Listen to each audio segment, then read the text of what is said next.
ஆண்டவராகிய இயேசு கிறிஸ்துவின் நாமத்தில் உங்கள் யாவருக்கும் என்னுடைய அன்பின் நல்வாழ்த்துக்கள். ஆண்டவராகிய கர்த்தர் நம்முடைய வாழ்க்கையில் செய்கிற அற்புதமான கிரியைகள், தேவனிடத்தில் சமூகத்தில் நாம் பேசுகிற ஒவ்வொரு காரியத்தையும் அவர் கவனித்து கேட்கிறார் என்பதை மிக தெளிவாக நமக்கு அது அறிவுறுத்தி காண்பிக்கிறது. எவ்வளோ சாட்சிகள் பாருங்கள், எவ்வளோ அற்புதங்கள் பாருங்கள்.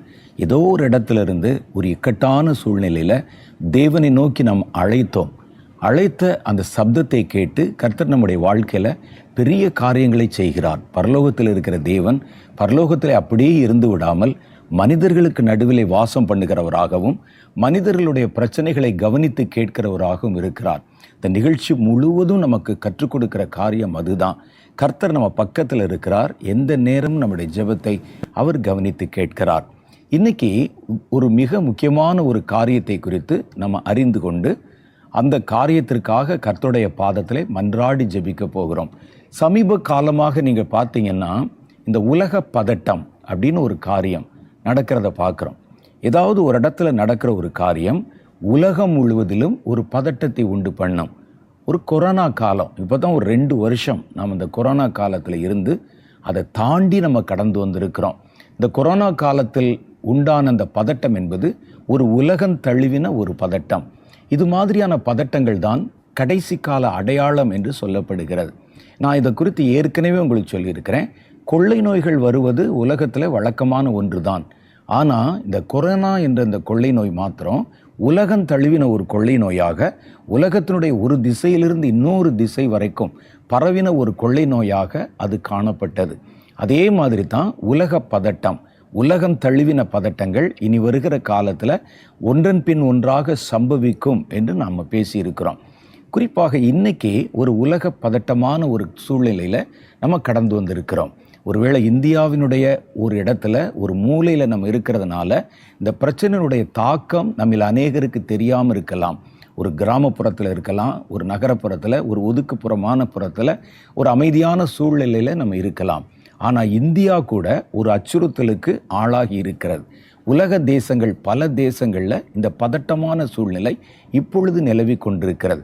அதை குறித்து நீங்கள் தெளிவாக அறிந்து கொண்டு அதற்காக கர்த்தருடைய பாதத்தில் மன்றாடி ஜெபிக்கணும். அதனால தான் இந்த வாரம் நம்ம இதற்காக விசேஷமாக சில காரியங்களை நான் உங்களுக்கு சொல்லி அதற்காக நம்ம எப்படி ஜெபிக்கணும் என்பதை நாம் அறிந்து கொள்ள போகிறோம். உலக பதட்டங்கள் கடைசி காலத்தினுடைய அடையாளம். நான் சொல்கிற அந்த வார்த்தை உலக பதட்டம் என்றால் உலகம் முழுவதிலும் ஒரு பதட்டம் உண்டாகும். ஒரு குறிப்பிட்ட தேசத்தில் மாத்திரம் இல்லை. அது ஒரு கொள்ளை நோய் சம்பந்தமாக இருக்கலாம், ஒரு யுத்தம் சம்பந்தமாக இருக்கலாம், ஒரு பஞ்சம் சம்பந்தமாக இருக்கலாம், அல்லது இயற்கையில் உண்டாகிற ஏதாவது ஒரு இடர்பாடாக இருக்கலாம். ஏதோ ஒன்று. ஆனால் அது உலக அளவில் பல தேசங்களில் ஒரு அச்சத்தை உண்டாக்க வேண்டும். இன்னைக்கு உலகம் முழுவதிலும் ஒரு புதிய அச்சம் உண்டாகி இருக்கிறது. அது என்ன, அதனுடைய காரணம் என்ன அப்படின்னு கேட்டிங்கன்னா, இஸ்ரவேல் தேசத்திலே உண்டாகியிருக்கிற அந்த பதட்டம். இஸ்ரவேல் தேசத்தில் ஒரு யுத்தம் உண்டாகி இருக்கிறது. அதில் இஸ்ரவேலர்களுக்கும் அந்த பலஸ்தீனியர்களுக்கும் இடையில் அந்த யுத்தமானது தோன்றி கிட்டத்தட்ட ஒரு வாரமாக நீங்கள் நியூஸ் சேனல்களை தொடர்ந்து பார்க்கிறவர்களாக இருந்தால், யூடியூப் சேனல்களை தொடர்ந்து பார்க்கிறவர்களாக இருந்தால், அங்கே நடக்கிற யுத்தத்தின் காரியங்களை பார்த்து கலங்காமல் உங்களால் இருக்க முடியாது. அந்த யுத்தத்தில் பல பகுதிகள், பல குடியிருப்புகள், பல வீடுகள், பல குழந்தைகள் கூட கொல்லப்படுகிற ஒரு சூழ்நிலையை பார்க்குறோம். குறிப்பாக காசா என்ற பட்டணம், அதை குறிவைத்து இஸ்ரவேல் விமானங்கள் தாக்குகிறதும் குண்டு போடுவதும், அல்லது இஸ்ரவேல் தேசத்துக்குள்ள பலஸ்தீனியர்களால் உண்டாகிற பாதிப்பு போன்ற காரியங்களை பார்க்கும் பொழுது ஒரு மிகப்பெரிய ஒரு பதட்டத்துக்குள்ளாகிறோம். ஏன் அந்த பதட்டம் அப்படின்னு கேட்டால், கொஞ்ச நாட்களுக்கு முன்னால் உக்ரைன் தேசத்தில் இதே மாதிரி ஒரு யுத்தம் அது இன்னும் நடந்து கொண்டு தான் இருக்கிறது. ஆங்காங்கே ரஷ்யாவுக்கும் உக்ரைன் என்ற நாட்டுக்கும் ஒரு போராட்டம், ஒரு யுத்தம் நடந்தது. அதை பற்றி பல செய்திகள் நமக்கு சொல்லப்பட்டால் கூட இன்றைக்கு இந்த இஸ்ரவேல் தேசத்தில் நடக்கிற யுத்தத்தை குறித்து உலக நாடுகள் பயப்படுகிற அளவிற்கு ரஷ்ய உக்ரைன் போரை குறித்து பயம் உண்டாகவில்லை. காரணம் என்னன்னு கேட்டால், அது 2 நாடுகளுக்கு உண்டான ஒரு பிரச்சனை. அது ஏதோ ஒரு இடத்துல ஒரு மூலையில் நடக்கிறது என்பதோடு நிறுத்தி கொண்டார்கள். ஆனால் இஸ்ரவேல் தேசத்தில் உண்டாகிற எந்த பாதிப்பும் பல உலக தேசங்களை பாதிக்கக்கூடியதாக இருக்கிறது. உலகத்தில் மிகவும் சென்சிட்டிவான பதட்டம் நிறைந்த ஒரு நாடு என்னன்னு பார்த்தா இஸ்ரவேல் தேசம். பல உலக நாடுகள் இஸ்ரவேல் தேசத்தை வெகு நுணுக்கமாக கண்காணித்து வருகின்றன. இஸ்ரவேல் தேசத்துக்கு ஆதரவு தேசங்களும் இருக்கிறது, எதிரி நாடுகளும் இருக்கின்றன. இந்த தேசத்தை குறிவைத்து எப்பொழுதும் இதில் என்ன நடக்குது, ஒரு சின்ன புகை வந்துருமோ, ஒரு சின்ன போராட்டம் வந்துருமோ, பிரச்சனை வந்துருமோன்னு வெகு கண்காணிப்போடு இருக்கிறாங்க. காரணம் என்னன்னு கேட்டிங்கன்னா, இந்த தேசம் பல உலக தேசங்களோட சம்பந்தப்பட்டிருக்கிறது. உலகத்தில் இருக்கிற 3 பெரிய மதங்கள் இருக்கிறது. ஒன்று யூத மதம், அது பாரம்பரிய மதம். பெரிய மதமோ இல்லையோ, அது ஒரு பாரம்பரியமான மதம். உலக பெரிய மதம் என்னன்னு கேட்டிங்கன்னா, அது கிறிஸ்தவ மதம். அது பல தேசங்களுக்குள்ளே அந்த மதம் பரவி விரவி இருக்கிறது. 3வது மதம் என்னன்னு கேட்டிங்கன்னா, அது இஸ்லாமிய மதம். இந்த இஸ்லாமியர்களும் உலகத்தில் பல இடத்துல 2வது பெரிய மதமாக அறியப்பட்டிருக்கிறது. இஸ்லாமியர்கள் பல தேசங்களில் இருக்கிறாங்க, பல இஸ்லாமிய தேசங்கள் இருக்கிறது. இந்த 3 மத நம்பிக்கை கொண்டவர்களுக்கும் அடிப்படையாக இருப்பது எருசலேம் அல்லது இஸ்ரவேல். இந்த இஸ்ரவேல் தேசத்தோட தொடர்புடையதாக இந்த 3 மதங்களும் இணைக்கப்பட்டிருக்கிறது. அதனால இதில் உண்டாகிற பாதிப்பு, இதில் உண்டாகிற ஒரு போராட்டம், இதில் காணப்படுகிற ஒரு பிரச்சனை என்பது பல தேசங்களுக்குள்ளும் அது பிரதிபலிக்கவும் எதிரொலிக்கவும் செய்யும். அதனுடைய ஆதரவு தேசங்கள் எருசலேமை தொட்டா, இஸ்ரவேலை தொட்டா அவரால் பொறுத்து கொள்ளவே முடியாது. அதனால அவர்கள் அந்த தேசத்துக்கு ஆதரவு கொடுக்கறதுனால பல தேசங்கள் ஒன்று கூடிக்கொண்டு இந்த யுத்தத்திலே பங்கு பெறுவதற்கான வாய்ப்பு இருக்கிறது. முதல் உலகப் போர், 2வது உலகப் போர், இவைகளெல்லாம் தோன்றும்போது பார்த்தீங்கன்னா, சின்ன தேசங்களுக்கு நடுவிலே உண்டான பிரச்சனை பூதாகரமாக வெடித்து ஒரு தேசத்தை பல தேசங்கள் ஆதரிக்கும், இன்னொரு தேசத்தை பல தேசங்கள் ஆதரிக்கும். இந்த நாடுகள் ஒன்றோடு ஒன்று மோதிக்கொண்டு இது சம்பந்தப்பட்ட எல்லா நாடுகளிலும் யுத்தம் நடக்கும். அது உலகப் போர் வருவதற்கான அறிகுறி. அது மாதிரி இஸ்ரவேலில் ஒரு பிரச்சனை வந்தால் அது உலகப் போராக மாறிவிட அபாயம் உண்டு என்று கருதித்தான் எல்லா உலக நாடுகளும் இஸ்ரவேல் தேசத்தை வெகு கருத்தாக கண்காணித்து கொண்டிருப்பாங்க. அதனால் இந்த இஸ்ரவேல் தேசத்தில் வருகிற இந்த பதட்டத்தை நாம் சும்மா நினைத்து விடக்கூடாது. இது நாளாவட்டத்தில் நீங்கள் விட்டுட்டு அது பெரிய அளவிலே ஒரு போராட்டமாக பிரச்சனையாக உருவானால் பல உலக தேசங்களில் இந்த யுத்தத்தினால் உண்டான பாதிப்பு உண்டாவதற்கு வாய்ப்பு இருக்குது. அதனால் கர்த்தருடைய பிள்ளைகள் நாம் என்ன செய்யணும்னா, இந்த தேசத்தின் சமாதானத்திற்காக வேண்டிக் கொள்ளணும். இந்த தேசத்தில் கர்த்தர் சீக்கிரமே ஒரு நியாயத்தை செய்யணும் அப்படிங்கிறதுக்காக கர்த்தருடைய பாதத்தில் நம்ம மன்றாட கடமைப்பட்டிருக்கிறோம். இன்றைக்கி நம்ம பார்க்க போகிறது இந்த இஸ்ரவேல் என்ற தேசத்தை பற்றி தான். எந்த ஒரு காரியத்துக்குமே நீங்கள் ஜெபம் பண்ணணும்னு சொன்னால் முதல்ல அந்த காரியத்தை குறித்து தெளிவாக நீங்கள் அறிஞ்சிருக்கணும். அப்போ தான் நம்ம ஜெபம் பண்ணும்போது அந்த பிரச்சனையை நம்ம டார்கெட் பண்ணி ஜெபம் பண்ண முடியும். பொதுவாக நீங்கள் ஜெபம் பண்ணால் அந்த ஜெபத்தில் எந்த எஃபெக்ட்டுமே இருக்காது. பொதுவாக நம்ம ஜெபம் பண்ணுறோம் வச்சுங்க, கர்த்தாவே உலக மக்களை ஆசீர்வதியும், கர்த்தாவே எங்கள் ஊரை ஆசீர்வதியும், எங்கள் ஊரில் இருக்க எல்லாரையும் ஆசீர்வதியும் அப்படி சொன்னால் அந்த ஜெபத்திற்கு இருக்கிற மதிப்பு ரொம்ப குறைவு, வேல்யூ ரொம்ப குறைவு, பலம் ரொம்ப குறைவு, பலனும் குறைவு. அதனால தான் நம்ம என்ன செய்கிறோன்னா, ஒரு பிரச்சனையை நுணுக்கமாக நம்ம அறிந்து அதில் எங்கே வருது, எந்தெந்த காரியத்துக்கு ஜெபம் பண்ணணும் என்பதை நாம் குறித்து கொண்டு அதற்கு பிறகு நம்ம ஜெபிக்கணும். இப்போ கூட பாருங்கள், இந்த நிகழ்ச்சியில் பல ஜெப குறிப்புகளை சொல்லும்போது அந்த காரியங்களை பற்றின விளக்கத்தை சொல்கிறாங்க. எதற்காக நம்ம ஜெபிக்கணும், மழைக்காக ஜெபம் பண்ணணும்னு சொன்னால் டெல்டா பகுதிகளில் மழை இல்லை. பார்த்தீங்கன்னா ஒருவேளை உங்கள் ஊரில் மழை பெய்து கொண்டு இருக்கலாம். ஏன் மழைக்கு ஜெபம் பண்ண சொல்கிறாங்கன்னு நீங்கள் நினைக்கலாம். நம்ம ஊரில் பெய்வது மாத்திரமல்ல, விளைய வேண்டிய இடத்துல மழை பெய்யணும். அப்போ எந்தெந்த இடத்துல மழை பெய்யணும், எந்தெந்த இடத்துல என்ன தேவை இருக்குது, இந்த டீட்டெயில்ஸ் எல்லாம் சொல்லித்தான் ஜெபம் பண்ணணும் ஒழிய மழைக்காக ஜெபம் பண்ணுன்னு சொன்னால், கர்த்தாவே மழைக்காக ஜெபம் பண்ணுகிறோன்னு சொன்னால் அந்த ஜெபத்தில் வேல்யூ இருக்காது. நம்ம ஜெபம் பண்ணுவதற்கு ஒரு காரியத்தை எடுத்துக்கொண்டாலே அதோடைய விவரங்கள் நமக்கு தெரிஞ்சிருக்கணும். இப்போ நம்ம செய்தித்தாள்களில் படிக்கிறோம், நியூஸ் சேனல்களில் பார்க்குறோம், பல இடங்களில் இந்த காரியங்கள் சொல்லப்படுகிறது. பலஸ்தீனாவுக்கும் இஸ்ரவேலுக்கும் நடுவில் ஒரு பிரச்சனை. அந்த பலஸ்தீனர்களும் இஸ்ரவேலர்களும் மோதிக்கொள்ளுகிறார்கள். இது யுத்தமாக அனௌன்ஸ் பண்ணப்பட்டிருக்கிறது. பலஸ்தீனியர்களுக்கும் இஸ்ரவேலர்களுக்கும் அல்லது யூதர்களுக்கும் போராட்டங்கள், பிரச்சனை என்பது இன்று நேற்றல்ல, பல நூற்றாண்டுகளாக தொடர்ந்து இருக்கிற ஒரு காரியம். ஆனால் என்ன செய்யன்னு கேட்டிங்கன்னா, கலவரங்கள் வெடிக்கும் ஆங்காங்கே. எப்போ வரும்னு சொல்ல முடியாது, எந்த நேரத்தில் வரும்னு சொல்ல முடியாது. யூதர்களும் பலஸ்தீனர்களும் பல சமயங்களில் மோதி கொள்வார்கள். ஒரு பண்டிகை நாட்கள் அல்லது ஒரு சுதந்திர தினம், ஒரு பெரிய கொண்டாட்டம் போன்ற நாட்களில் ஒரு கலவரம் உண்டாகிவிடும். அப்போ அதனுடைய எல்லைப்புறங்களில், அந்த இஸ்ரவேல் பலஸ்தீனாவுடைய எல்லை பகுதிகளில் பார்த்திங்கன்னா இருக்கிற இராணுவ துருப்புகள் அல்லது ஜனங்கள் மோதிக்கொள்வதை வழக்கமாக வைத்திருக்கிறார்கள். இந்த பிரச்சனைக்கு ஒரு தீர்வு என்பது பல நூற்றாண்டுகளாக கண்டறியப்படாமலே இருக்கிறது. அதனால் நீர் பூத்த நெருப்பாக இந்த பகை என்பது இந்த இரண்டு இன மக்களுக்கு நடுவில் தீவிரமாக பற்றி எரிந்து கொண்டிருக்கிறது. அப்போ இந்த பிரச்சனையினுடைய வேகத்தையும் இது எதற்காக என்பதை பற்றியும் நாம் தெளிவாக தெரிந்து கொள்ளணும். ஏனென்றால் ஒவ்வொரு கிறிஸ்தவனுடைய வாழ்க்கையிலும் இந்த இஸ்ரவேல் தேசம் என்பது சம்பந்தப்பட்டிருக்கிறது. ஒவ்வொரு கிறிஸ்தவர் மத நம்பிக்கையிலும் இஸ்ரவேல் தேசத்திற்கு ஒரு பெரும் பங்கு இருக்கிறது. ஏனென்றால் கர்த்தருடைய வேதம் சொல்லுகிறது, ரட்சிப்பு யூதர் வழியாக வரும். அப்போ அந்த ரட்சிப்பு யூத இனத்திலிருந்து வந்த இயேசு வழியாக கடந்து வந்தது. பழைய ஏற்பாட்டு காலத்திலையும் பார்த்தீங்கன்னா நாம் நம்புகிற நம்முடைய முற்பிதாக்களுடைய வாழ்க்கை முழுவதும் இந்த தேசத்தோட சம்பந்தப்பட்டதாக இருக்கிறது.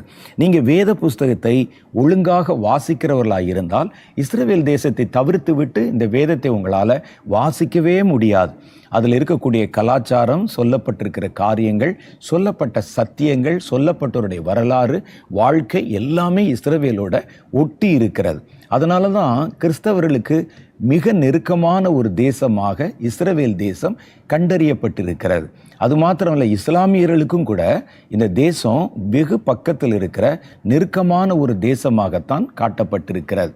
மூன்றாவது மதமான யூத மதத்தும் முழுக்க இந்த தேசத்தை மையப்படுத்தி தான் அந்த மத நம்பிக்கைகள் சொல்லப்பட்டிருக்கின்றன. மத சத்தியங்கள், மத தத்துவங்கள், அதில் இருக்கக்கூடிய வம்ச வரலாறுகள், வாழ்க்கை வரலாறுகள், ஹிஸ்ட்ரி எல்லாமே இந்த யூத இனத்தை பற்றியும் இந்த தேசத்தை பற்றி தான் சொல்லப்பட்டிருக்கு. ஆகவே இங்கே ஒரு பிரச்சனை என்றால் அதை குறித்து நம்ம மிக அக்கறையோடு அதற்காக நம்ம ஜெபிக்கணும். நம்ம தேசத்துக்கு நம்ம எப்படி ஜெபிக்கிறோமோ அதே போல் நம்ம ஜெபிக்கணும். ஒன்று ஆவிக்குரிய ரீதியில் நம்ம அதோடு சம்மந்தப்பட்டிருக்கிறோம். மாம்ச ரீதியிலையும் பார்த்திங்கன்னா இது ஒரு சென்சிட்டிவான தேசமாக இருக்கிறதுனால இந்த யுத்தத்தை வளர விட்டால் அது பல தேசங்களில் பெரும் பாதிப்புகளை உண்டு பண்ணும். அது இன்னும் கூட முத்த விட்டால் உலகப்போர் அளவுக்கு போயிடும். இந்த தடவை ஒரு உலகப்போர் வந்ததானா உலகத்தில் மிகப்பெரிய பாதிப்பு உண்டாகும். காரணம் என்ன அப்படின்னு கேட்டிங்கன்னா, அந்த காலத்தில் முதல் உலகப் போரில், ரெண்டாவது உலகப் போரில் அவர்கள் பயன்படுத்தின ஆயுதங்களை விட இப்போ நம்ம கையில் வச்சிருக்க எல்லாமே இந்த நியூக்ளியர் வெப்பன்ஸ் என்று சொல்லக்கூடிய அதிபயங்கரமான விளைவுகளை உண்டு பண்ணக்கூடிய வெப்பன்ஸ். உலக நாட்டில் எந்த இடத்துல போர் வந்தாலும், யுத்தம் வந்தாலும், பிரச்சனை வந்தாலும் இப்போ நம்ம கைகளில் இருக்கக்கூடிய வெப்பன்ஸ் என்பது பல கோடிக்கணக்கான மனிதர்களை ஒரே நிமிஷத்தில் அழித்து விடக்கூடிய ஆற்றல் உள்ளவைகள். அதனால தான் ரொம்ப பயப்படுகிறார்கள். ஒரு காலத்தில் கத்தி வச்சு சண்டை போட்டாங்க. ஒரு காலத்தில் பார்த்தீங்கன்னா காலாட்கள் அங்கே மோதி கொண்டார்கள். தாவீதுடைய காலம், சவுலுடைய காலம். அதில் பாதிப்பு என்பது இராணுவங்களுக்குள்ளே மாத்திரம்தான் நடக்கும். சில சமயம் அந்த தேசத்துக்குள்ளே அந்நிய இராணுவங்கள் உள்ளே நுழைந்து விட்டால் தேசத்தாருக்கு பாதிப்பு உண்டாகும். மற்ற உலக நாடுகள் அதில் பாதிக்கப்பட வாய்ப்பு இல்லை. முதல் உலக போரில் தான் இந்த டைனமைட் என்ற கருவிகள் பயன்படுத்தப்பட்டது, வெடிகுண்டுகள் பயன்படுத்தப்பட்டது. இரண்டாவது அந்த உலகப் போர் வரும் பொழுது அணு ஆயுதம் பயன்படுத்தப்பட்டது. இப்போ அந்த ரெண்டாவது உலகப் போரில் பயன்படுத்தப்பட்ட அணு ஆயுதத்தை விட மகா கொடிய ஆயுதங்கள் எல்லாம் இன்றைக்கு மனித குலத்தால் கண்டுபிடிக்கப்பட்டு தேசங்களில் பாதுகாப்புக்காக இராணுவங்களிலே பத்திரப்படுத்தி வைக்கப்பட்டிருக்கிறது. அதுக்கு பேர் நியூக்ளியர் வெப்பன்ஸ் அப்படின்னு சொல்கிறாங்க. இதனுடைய இருந்து வரக்கூடிய அந்த கதிர்வீச்சுக்கள் பல வருடங்களுக்கு தேசங்களிலும் மனித குலத்திலும் பாதிப்பை உண்டு பண்ணக்கூடியவைகள். கண்ணிமைக்கும் நேரத்தில் ஒரு பெரிய ஏரியாவே பஸ்பமாக்கிறோம். என்ன நடக்குதுன்னு தெரியறதுக்கு முன்னாலேயே அந்த பட்டணங்கள் கவிழ்க்கப்பட்டு போய்விடும். இப்படிப்பட்ட நியூக்ளியர் வெப்பன்ஸ் வச்சிருக்கிறாங்க. அது தவிர கண்டம் விட்டு கண்டம் பாயும் ICBM என்று சொல்லுகிற ஏவுகணைகளை வச்சிருக்கிறாங்க.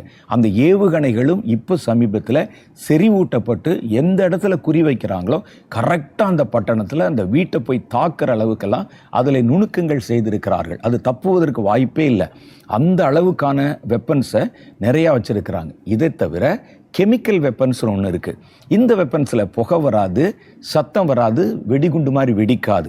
ஆனால் இந்த வெப்பன்ஸை எடுத்து பயன்படுத்தி ஒரு சின்ன கையளவுக்கு இருக்கக்கூடிய குண்டை ஒரு இடத்துல போட்டாச்சுன்னா மனித உயிர் கொல்லி கிருமிகள் அது அந்த காற்றுல அப்படியே பரவ ஆரம்பிச்சிடும்.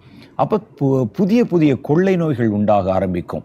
ஒரு அந்நிய தேசத்தில் அந்த தேசத்தில் இருக்கிற குடிமக்கள் அழிய வேண்டும் என்று சொன்னால் சத்தம் போடாமல் இந்த கெமிக்கல் வெப்பன்ஸை பயன்படுத்தி விட்டுறலாம்.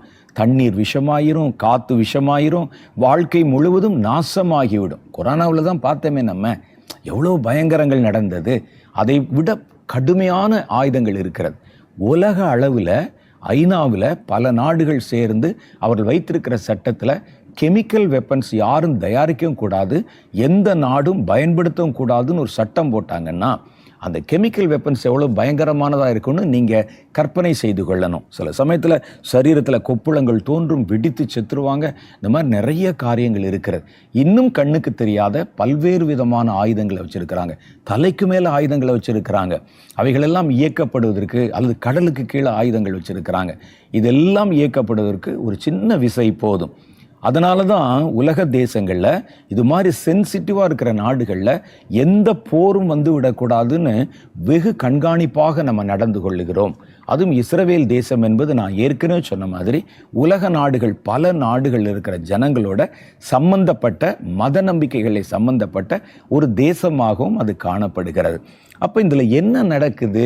இதில் எதுக்காக நம்ம கர்த்தருடைய பாதத்தில் ஜெபிக்கணும்? ஏன் இதில் பல வருஷங்களாக போராட்டம் நடக்குது? பலஸ்தீனியர்கள் என்றால் யாரு?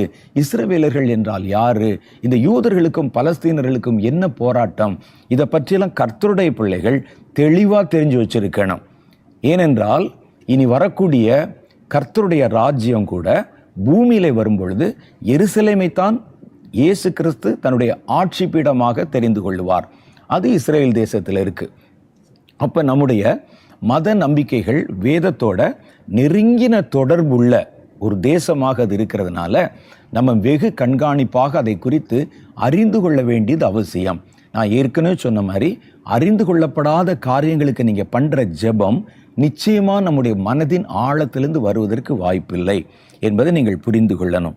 ஏன் இந்த யுத்தம் நடக்குது அப்படின்னு பார்த்தா, அவர்கள் அங்கே இருக்கக்கூடிய புனித நகரமாகிய எருசலேம் மற்றும் அந்த இஸ்ரவேல் தேசம், அந்த தேசம் எங்களுக்குத்தான் சொந்தம் என்று அந்த பலஸ்தீனர்கள் பலமாய் போராடி கொண்டிருக்கிறாங்க. நாங்கள் வாழ்ந்த இடம், இந்த இடத்தை இஸ்ரவேலர்களுக்கு, யூதர்களுக்கு கொண்டு வந்து அதை பிரிட்டிஷார் கொடுத்து தனி நாடாக மாற்றி விட்டார்கள். நாங்கள் வாழ்ந்த, பல வருடங்களாக வாழ்ந்த, எங்களுக்கு சொந்தமான இந்த பூர்வீகமான தேசத்தை எங்களுக்கு தான் கொடுத்துருக்கணும். நியாயமாக எங்கோ சிதறி போனவர்களை அழைத்து வந்து அவங்கள இங்கே உள்ளே குடியேற்றுவித்து அவங்களுக்கு ஒரு தேசம் கொடுத்துட்டாங்க. நாங்கள் இழந்த தேசத்தை திரும்ப பெறாமல் விடமாட்டோம் என்று கங்கணம் கட்டி கொண்டு தான் இந்த பலஸ்தீனர்கள் யுத்தத்தை செய்து கொண்டிருக்கிறார்கள். அவர்கள் சொல்லுகிற காரியம் முழுவதும் சரித்திரத்தை எங்கிருந்து எடுக்கிறாங்க அப்படின்னு கேட்டால், 1948 வருஷத்தில் இஸ்ரவேல் தேசத்தில் மே மாதம் 14 ஒரு சுதந்திரம் கிடைத்தது. அப்போ தான் அது ஒரு தனி நாடாக பிரகடனம் பண்ணப்பட்டது. அதில் இருந்து அந்த சரித்திரத்தை, அது கொஞ்சம் முன்னால் உள்ள சரித்திரத்தில் இருந்து அவர்கள் எடுத்துக்கொண்டு இது எங்களுடைய பூர்வீக தேசம் என்று சொல்லுகிறார்கள். ஆங்கிலேயர்கள் இந்த நாட்டை பிடிக்கிறதுக்கு முன்னால் இந்த இஸ்ரவேல் தேசம் துருக்கியர்களால், அந்த அரசாங்கத்துக்கு பேர் ஒட்டமான் அரசாங்கம்னு பேர், ஒட்டமான் துருக்கியர்கள், இந்த துருக்கியர்களால் ஆளப்பட்டு வந்தது. அந்த நேரத்தில் தான் ஆங்கிலேயர்கள் அந்த நாட்டை பிடித்து கொண்டார்கள். அதுக்கு பிறகு அந்த நேரத்தில் இஸ்ரவேலர்கள், யூதர்கள் பல தேசங்களில் சிதறி இருந்தாங்க. அதற்கு பிறகு 1947 வருஷத்தில் திட்டமிட்டு இந்த நாட்டை தனி நாடாக நம்ம கொடுத்துடணும் அப்படின்னு திட்டமிட்டு பிரிட்டிஷார் எங்கோ இருந்த, பல இடங்களில் சிதறி இருந்தவர்களை உள்ளே கொண்டு வந்து குடியமர்த்தி அவர்களுக்கு தனி நாடாக கொடுத்து விட்டார்கள் என்பதுதான் பலஸ்தீனியர்கள் வைக்கிற ஒரு குற்றச்சாட்டு. ஆனால் உண்மை என்னன்னு கேட்டிங்கன்னா, சரித்திரத்தை நம்ம இங்கிருந்து பார்க்கக்கூடாது, 4000 வருஷத்துக்கு முற்பட்ட காலத்திலிருந்து நம்ம பார்க்கணும். பூர்வீகமாக இந்த இடம் பல தலைமுறைகளுக்கு முன்னால், ஏறத்தாழ 4000 வருஷத்துக்கு முன்னால் ஆபிரகாமுக்கு வாக்கு பண்ணப்பட்டு கானானியர்கள் கையில் இருந்த தேசத்தை கர்த்தர் கானானியர்களை ஒழித்து விட்டு அந்த தேசத்தை தம்முடைய ஜனங்களுக்கு கொடுத்தார். ஆபிரகாமுடைய வம்ச வழியிலிருந்து வந்தவங்க தான் ஈசாக்கு, யாக்கோபு, 12 கோத்திரம். அந்த 12 கோத்திரம் சேர்ந்தது பேர் தான் இஸ்ரவேல். அதில் ஒரு கோத்திரத்து பேர் தான் யூதா கோத்திரம் என்பது. இவர்களுக்கு கையளிக்கப்பட்ட தேசம் பல 1000 வருடங்களாக அவர்களால் ஆளப்பட்டது. ஆனால் இவங்க சொல்கிறாங்க அதெல்லாம் சரித்திரத்துக்கு முந்தினது, யாருக்கு அது தெரியும் அப்படின்னு சொல்கிறாங்க. இவர்கள் சொல்லுகிற சரித்திரம் என்பது, இங்கிருந்து இந்த பலஸ்தீனியர்கள் சொல்லுகிற சரித்திரம் என்பது பிரிட்டிஷ் இராணுவம் இருந்த காலத்தில் இருந்து அதுக்கு முன்னால் இருந்த ஒட்டமான் துருக்கியர்களுடைய சரித்திரத்தில் இருந்து வரைக்கும் தான் இவங்க சொல்கிறாங்க. ஆனால் உண்மை 4000 வருஷத்துக்கு முற்பட்ட சரித்திரமாக இருக்கிறது. இதுக்கு என்ன காரணம், இதுக்கு என்ன ஆதாரம் என்று கேட்டால் வேத புஸ்தகத்தை நம்ம காட்டுகிறோம். வேத புஸ்தகத்தில் பாருங்கள், பைபிளில் நல்ல அழகாக நிதானமாக அந்த சரித்திர குறிப்புகள் சொல்லப்பட்டிருக்கிறது. ஆபிரகாமுக்கு கர்த்தர் வாக்கு பண்ணினார், அந்த தேசத்தை கொடுத்தார், நீங்கள் போதை சுதந்திரித்துக் கொள்ளுங்கள் என்றார். அவர்கள் அதில் போய் நடந்து சுதந்திரித்தாங்க. அதுக்கு பிறகு 400 வருடம் எகிப்தில் அடிமையாக இருந்தாங்க. கர்த்தர் மறுபடியும் அவருடைய சொந்த தேசத்திற்கு அழைத்து வந்து அவர்களை தனி தேசமாக்கினார்.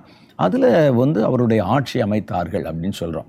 உடனே இதுக்கு அவங்க என்ன சொல்கிறாங்க அப்படின்னு கேட்டால், அது வேதம், அது இஸ்ரவேலர்களால் எழுதப்பட்டது. அதில் எழுதியிருக்கிற எழுத்தாளர்கள் எல்லாமே இஸ்ரவேல் யூத கோத்திரத்தை சேர்ந்தவங்க. அவங்க சொல்கிறது எப்படி நம்பிக்கைக்குரியதாக இருக்கும்? அவர்கள் ஒரு சார்பாக தானே எழுதுவாங்க, அவங்க சைடில் இருந்தானே பேசுவாங்க என்றெல்லாம் அவர்கள் சொல்லுகிறார்கள். இப்போ சொல்லப்படுற குற்றச்சாட்டு அதுதான். ஆனால் உண்மை என்னவென்று கேட்டால், இந்த வேத புஸ்தகத்தை விட்டுருங்க, அது ஒரு சார்புள்ள புஸ்தகமாகவே இருக்கட்டும்.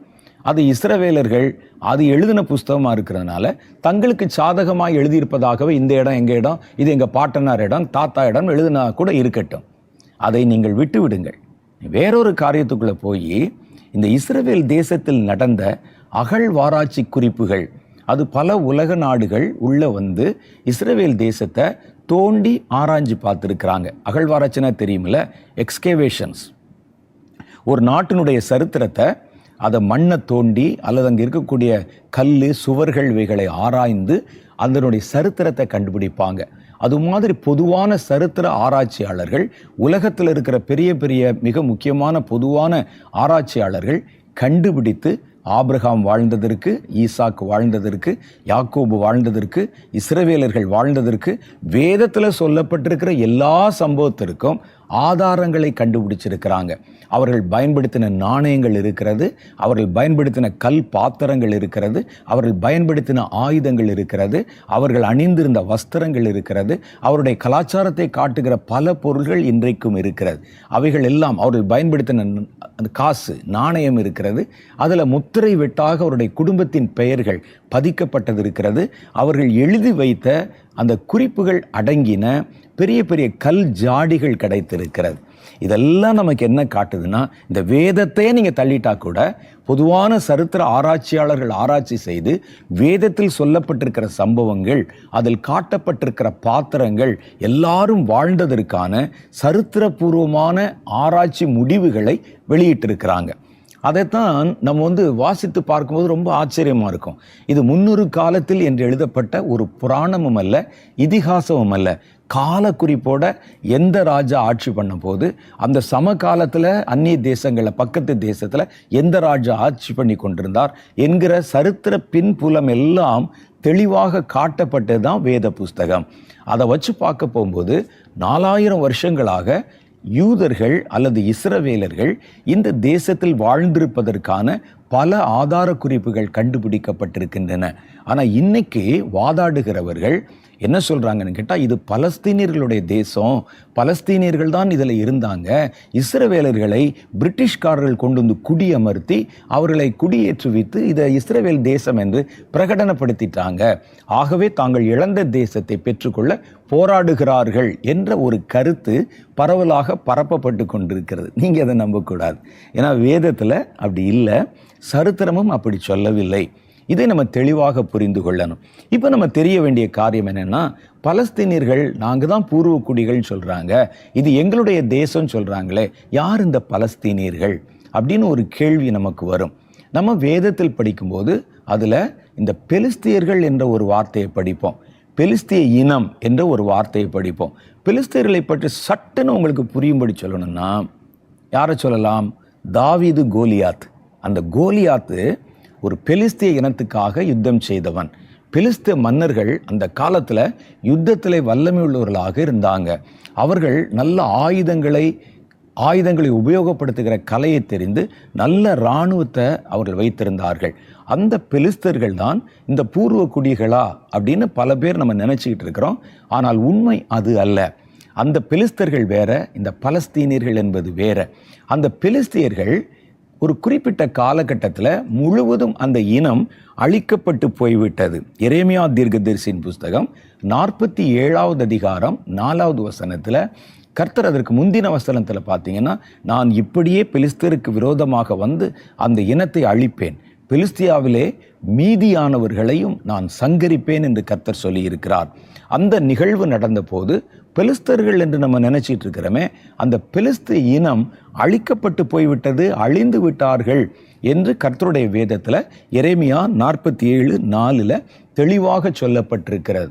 அப்போ இந்த பலஸ்தீனர்கள் என்பது வேறு, பெலிஸ்தர்கள் என்பது வேறான்னு கேட்டால் உண்மையிலே ரெண்டு பேரும் வேற வேற தான். அது எப்படி அதை வைத்து நாம் சொல்லுகிறோம் என்றால், இவர்களுடைய தேசம், பலஸ்தீனா தேசம் என்பது பல நாடுகள் உள்ளடங்கின ஒரு நிலப்பரப்பு. இந்த பலஸ்தீனா என்ற இந்த பேர் எப்பொழுது உபயோகப்படுத்தப்பட்டது என்றால், கிரேக்கர்களுடைய ஆட்சி காலம், கிரேக்க பேரரசு. உங்களுக்கு தெரியும், இஸ்ரவேல் தேசத்துடைய மற்ற சரித்திரத்தை நம்ம விட்டுருவோம்.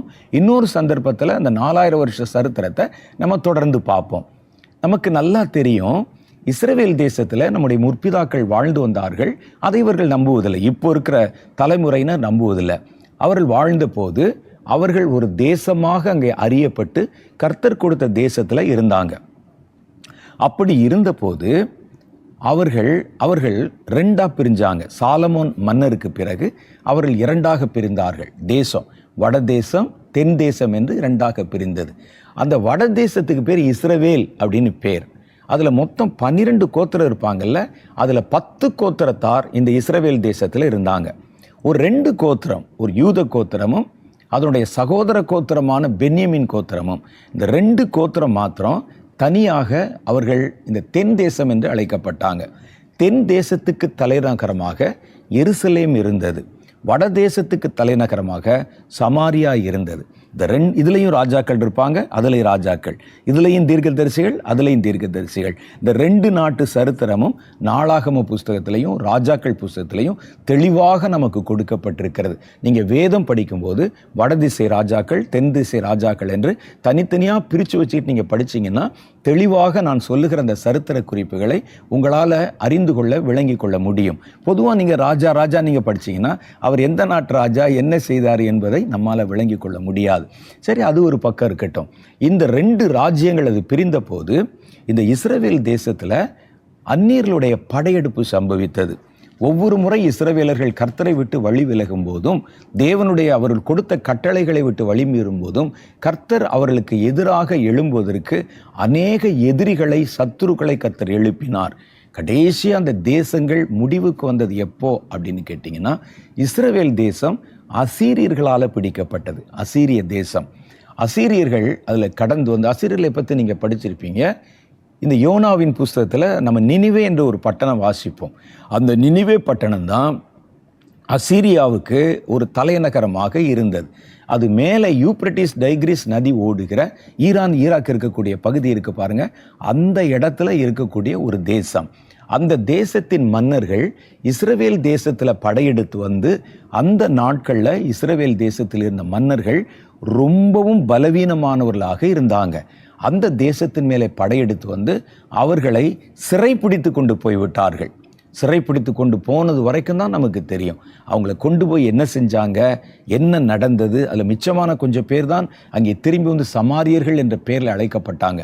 பல தேசங்களோடு அவர்கள் சம்பந்தம் கலந்து கரைந்து மறைந்து காணாமல் போய்விட்டார்கள். அவர்களுக்கு பேர் காணாமல் போன 10 கோத்திரங்கள் என்று பேர். அவங்களுக்கு பேர்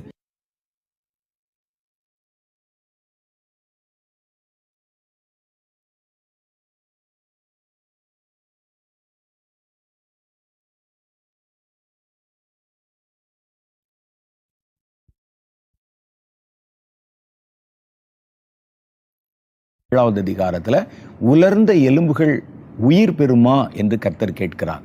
அந்த உலர்ந்த எலும்புகள் சிதறிப்போன இஸ்ரவேல் கோத்திரத்தை குறிக்கிறது.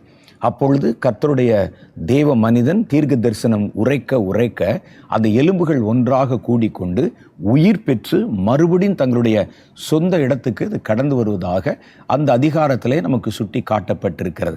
கர்த்தர் சொல்லும்போது இந்த எலும்புகள் இஸ்ரவேல் கோத்திரத்தார் என்ற வார்த்தையை அங்கே பயன்படுத்தி இருப்பார். அப்போ இவங்க இப்போ எங்கே இருக்கிறாங்கன்னு யாருக்கும் தெரியாது. அவர்களுக்கே நாம் இந்த கோத்திரத்தை சேர்ந்தவர்கள் என்றும் தெரியாது. அவங்க உலகத்தில் பல இடத்துல கரைந்து மறைந்து போயிருப்பதாக சரித்திர குறிப்புகள் சொல்லுகிறது. அதே மாதிரி மிச்சம் இருந்த இன்னொரு தேசம் யூத தேசம். இந்த யூத தேசத்தின் மேலே இந்த கல்தேயர்கள் என்று சொல்லக்கூடிய பாபிலோனியர்கள் படையெடுத்து வந்தாங்க. நெபுகாத் நேச்சார் என்ற ஒரு பிரபலமான மன்னன், அந்த மன்னனுடைய காலத்தில் ஒரு படையெடுப்பு நடந்து இந்த தேசம் கைப்பற்றப்பட்டது. அந்த காலகட்டத்தில் தான் நெபுகாத் நேச்சார் சிறைப்பிடித்து கொண்டு போன காலகட்டத்தில் தான் தானியேல், ஷாத்ராக், மேஷாக், ஆபத்நேகோ என்பவர்களெல்லாம் சிறைப்பிடிக்கப்பட்டு பாபிலோனுக்கு கொண்டு போகப்பட்டார்கள். அப்போ இந்த 2 இனமும் அழிந்த உடனே அந்த இடத்துல அந்நியர்களை கொண்டு வந்து இந்த தேசத்தார் அங்கே குடியேற்றினார்கள். ஏன்னா நாடு சும்மா இருக்க முடியாதுல்ல, விவசாயம் நடக்கணும், கட்டிடங்கள் இருக்குது. இதனால் இந்த ராஜாக்கள் என்ன செய்வாங்கன்னா இவர்களை சிறைப்பிடித்து கொண்டு போய்விட்டு அவர்களுடைய ஆட்சிக்குட்பற்ற மற்ற தேசங்களில் இருக்கிறவங்கள குடியேற்றுவாங்க அங்கே கொண்டு வந்து. அது மாதிரி பல இனத்தாரை கொண்டு வந்து அங்கே குடியேற்றினார்கள். அதுக்கு பிறகு இவர்களும் அங்கே போய் எத்தனையோ வருஷம் அந்த தேசத்தில் அடிமைகளாக இருந்தாங்க. எப்போ நமக்கு விடுதலை கிடைக்கும் என்பதை எரேமியா தீர்க்கதரிசியின் மூலமாக தானியேல் கணக்கு போட்டு பார்த்தது கூட நம்ம பல பிரசங்கங்களை சொல்லியிருக்கிறோம். அப்போ அந்த அந்நிய தேசத்தில் அவர்கள் அடிமைப்பட்டு கிடந்தாங்க. இப்படிப்பட்ட காலகட்டத்தில் தான் அதற்கு பிறகு இந்த ராஜ்யங்கள் அங்கே கொண்டு போனாங்கள, அந்த கல்தேய ராஜ்யம். கல்தேய ராஜ்யத்துக்கு பிறகு மேதிய ராஜ்யம், பெர்ஷிய ராஜ்யம் போன்றவைகள் அந்த ராஜ்யத்தை விழுங்கி அதுக்கு மேலே மேதிய ராஜ்யம் வந்தது, அப்புறம் பெர்ஷிய ராஜ்யம் வந்தது. பெர்ஷிய ராஜ்யம் வந்தபோது அதில் கோரேஸ் என்ற ஒரு மன்னர் இங்கே இஸ்ரவேல் கோத்திரத்தார் அடிமைப்பட்டிருக்கிறத பார்த்து அவர்கள் இழந்து போன தேவாலயத்தை கட்டுவதற்கு அவர்களுக்கு அனுமதி கொடுத்து உதவியும் செய்தார். அங்கிருந்து கொண்டு வந்த பனிமுட்டுக்கள் எல்லாவற்றையும், கல்தேயர்கள் கொண்டு வந்த பனிமுட்டுகள் எல்லாம் கொடுத்து அந்த நாட்டில் உங்களுடைய ஆலயத்தை கட்டி கொள்ளலாம் என்று அவர்களுக்கு அனுமதி கொடுத்தார். அதெல்லாம் வேத புஸ்தகத்தில் இருக்கிற சரித்திரங்கள். அதை கட்டுறதுக்கு அவங்க கடந்து போனாங்க, கட்டுவதற்கு முயற்சி பண்ணாங்க. இதற்கு பிறகு வந்தது தான் கிரேக்க சாம்ராஜ்யம். இவர்களை மேதிய பெர்ஷிய இனம் இதெல்லாத்தையும் தாண்டி ஒரு பெரிய சாம்ராஜ்யம் ஸ்தாபிக்கப்பட்டது. பிலிப் என்ற ஒரு மன்னர் அந்த ராஜ்யத்தை ஸ்தாபித்தார். அவருடைய மகனுக்கு பேர் தான் அலெக்சாண்டர் த கிரேட் என்று நம்ம வாசிக்கிறோம். இவர்கள் பல நாடுகளை பிடித்து தங்களுடைய கிரேக்க தேசத்தோட அதை இணைத்து வைத்து கொண்டார்கள். ஒரு பெரிய பேரரசு, எம்பையர் என்று சொன்னால் பேரரசு, கிங்டம் என்று சொன்னால் ஒரு ராஜ்யம், ஒரு பெரிய பேரரசு. அதை அந்த மாதிரி மாற்றினாங்க. அதில் பல நாடுகளை உள்ளடக்கி நாடுகளை ஜெயித்து தங்களுடைய கட்டுப்பாட்டுக்குள்ளே அவர்கள் வைத்திருந்தார்கள். இந்த காலகட்டத்தில் தான் வேத புஸ்தகம் தொகுக்கப்பட்டது, எழுதப்பட்டது. இதெல்லாம் நம்ம வாசிக்கிறோம். இந்த மாதிரி அவர்கள் கிரேக்கர்கள் ஆட்சி பண்ணும்போது மத்தியதரை கடலை ஒட்டி இருக்கிற தேசம், அவங்களுக்கு இது யூதா இது அப்படிலாம் அவங்களுக்கு ஒன்றும் தெரியாது. மத்திய தரைக்கடலை ஒட்டி இருக்கிற தேசங்கள் இருக்கு பாருங்க, அந்த தேசம் எல்லாவற்றுக்கும் கிரேக்கர்கள் தான் முதல்ல பலஸ்தீனா என்ற பேரில் அவர்கள் இதுமேயா தேசம், சமாரியா, யூதேயா, அதை ஒட்டி இருக்கிற பல தேசங்கள், சின்ன சின்ன குட்டி குட்டி நாடுகள் எல்லாம் சேர்ந்து நீங்கள் அந்த மேப்பில் பார்த்தீங்கன்னா தெரியும். அதை ஒட்டி இருக்கக்கூடிய பகுதி மத்திய தரைக்கடலை ஒட்டி இருக்கக்கூடிய அந்த ஒரு நிலப்பரப்பு. அந்த நிலப்பரப்புக்கு பலஸ்தீனா என்ற பேரை பயன்படுத்தினாங்க. நீங்கள் கிரேக்கர்கள் எழுதின புஸ்தகத்தில், கிரேக்கர்கள் எழுதின சரித்திர புஸ்தகத்தில், ஹெரடைட்டஸ் என்பவர் எழுதின சரித்திர புஸ்தகம் போன்ற புத்தகங்களில் நீங்கள் வாசித்தீங்கன்னா பலஸ்தீனா என்ற ஒரு தேசத்தினுடைய பெயரை குறிப்பிட்டிருப்பாங்க. அது தனியாக இஸ்ரவேல் தேசத்தை குறிப்பதல்ல. இஸ்ரவேல், சமாரியா, இதுமேயா போன்ற தேசங்களினுடைய கூட்டமைப்பு எல்லாம் சேர்ந்ததுக்கு பேர் தான் யோர்தான். இதெல்லாம் சேர்ந்த ஒரு அமைப்பு. அந்த மத்தியதரை கடலை ஒட்டி இருக்கிற பகுதியில் இருக்கிற தேசத்துக்கு பேர் தான் பலஸ்தீனா என்று சொன்னார்கள். அப்போ இந்த பலஸ்தீனா தேசத்தில் இருக்கிறவங்களுக்கு பலஸ்தீனர்கள் என்று பேர். அந்த நாட்களில் அங்கே குடியிருந்த பாரம்பரிய யூதர்களையுமே பலஸ்தீனர்கள்லாம் சொல்லுவாங்க. அவர்கள் பேர் பலஸ்தீனா தேசத்திலேருந்து வர்றாங்க. ஏன்னா அதெல்லாம் அந்த ஆட்சிக்கு உட்பட்டதாக அது காணப்பட்டது. ரோமர்கள் அதை தொடர்ந்து கிரேக்க சாம்ராஜ்யம் வீழ்ச்சி அடைந்த போது ரோமர்கள் அந்த தேசங்களை பிடித்து கொண்டாங்க. ரோமர்கள் கிரேக்கர்களுடைய ஆட்சியில் அதை கவிழ்த்து விட்டு தாங்கள் ஆட்சி பொறுப்புக்கு வந்த காலத்தில் கூட இந்த நாட்டுக்கு பலஸ்தீனா என்ற வார்த்தை தான் பயன்படுத்தினார்கள் என்று ரோமர்களுடைய எழுதின சரித்திர புத்தகங்கள், கல்வெட்டுக்கள் போன்ற குறிப்புகளிலே குறிக்கப்பட்டிருக்கிறது.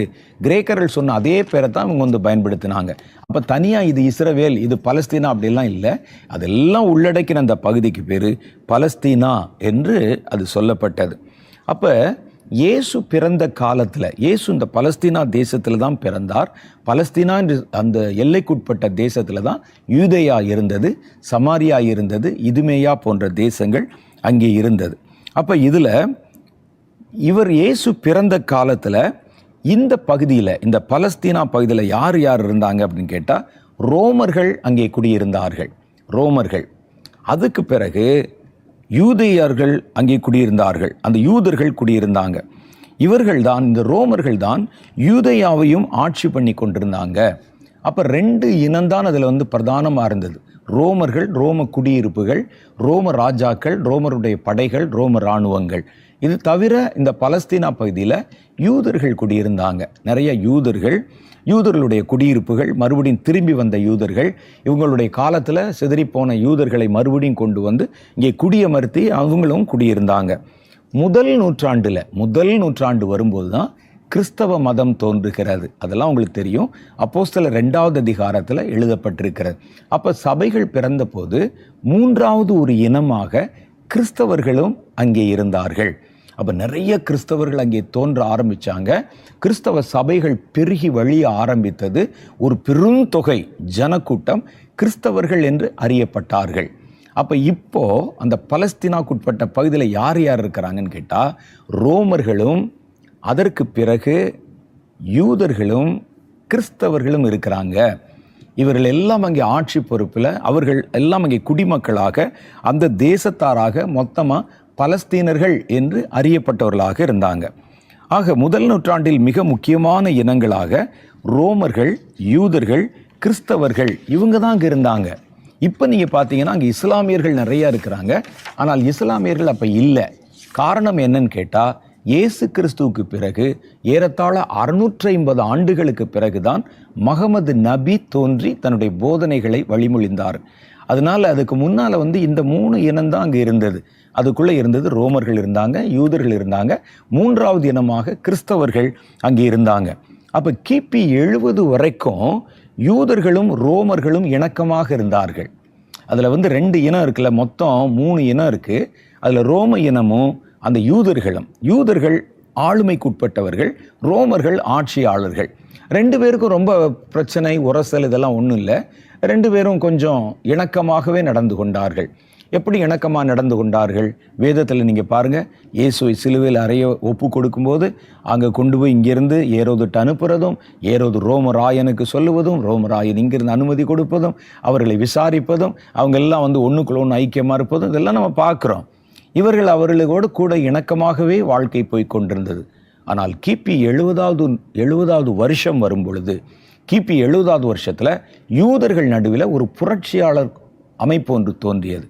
இவங்க வந்து என்ன செஞ்சுன்னு கேட்டால், எவ்வளவு நாட்கள் நம்ம இப்படி அடிமைப்பட்டு கிடப்பது, எவ்வளவு நாள் நம்ம இப்படியே வந்து இந்த காரியங்களில் அந்த ரோமர்களுக்கு அடிமையாக இருக்கிறது அப்படின்னு சொல்லி யூதர்கள் நடுவிலே ஒரு கிளர்ச்சியை உண்டு பண்ணாங்க.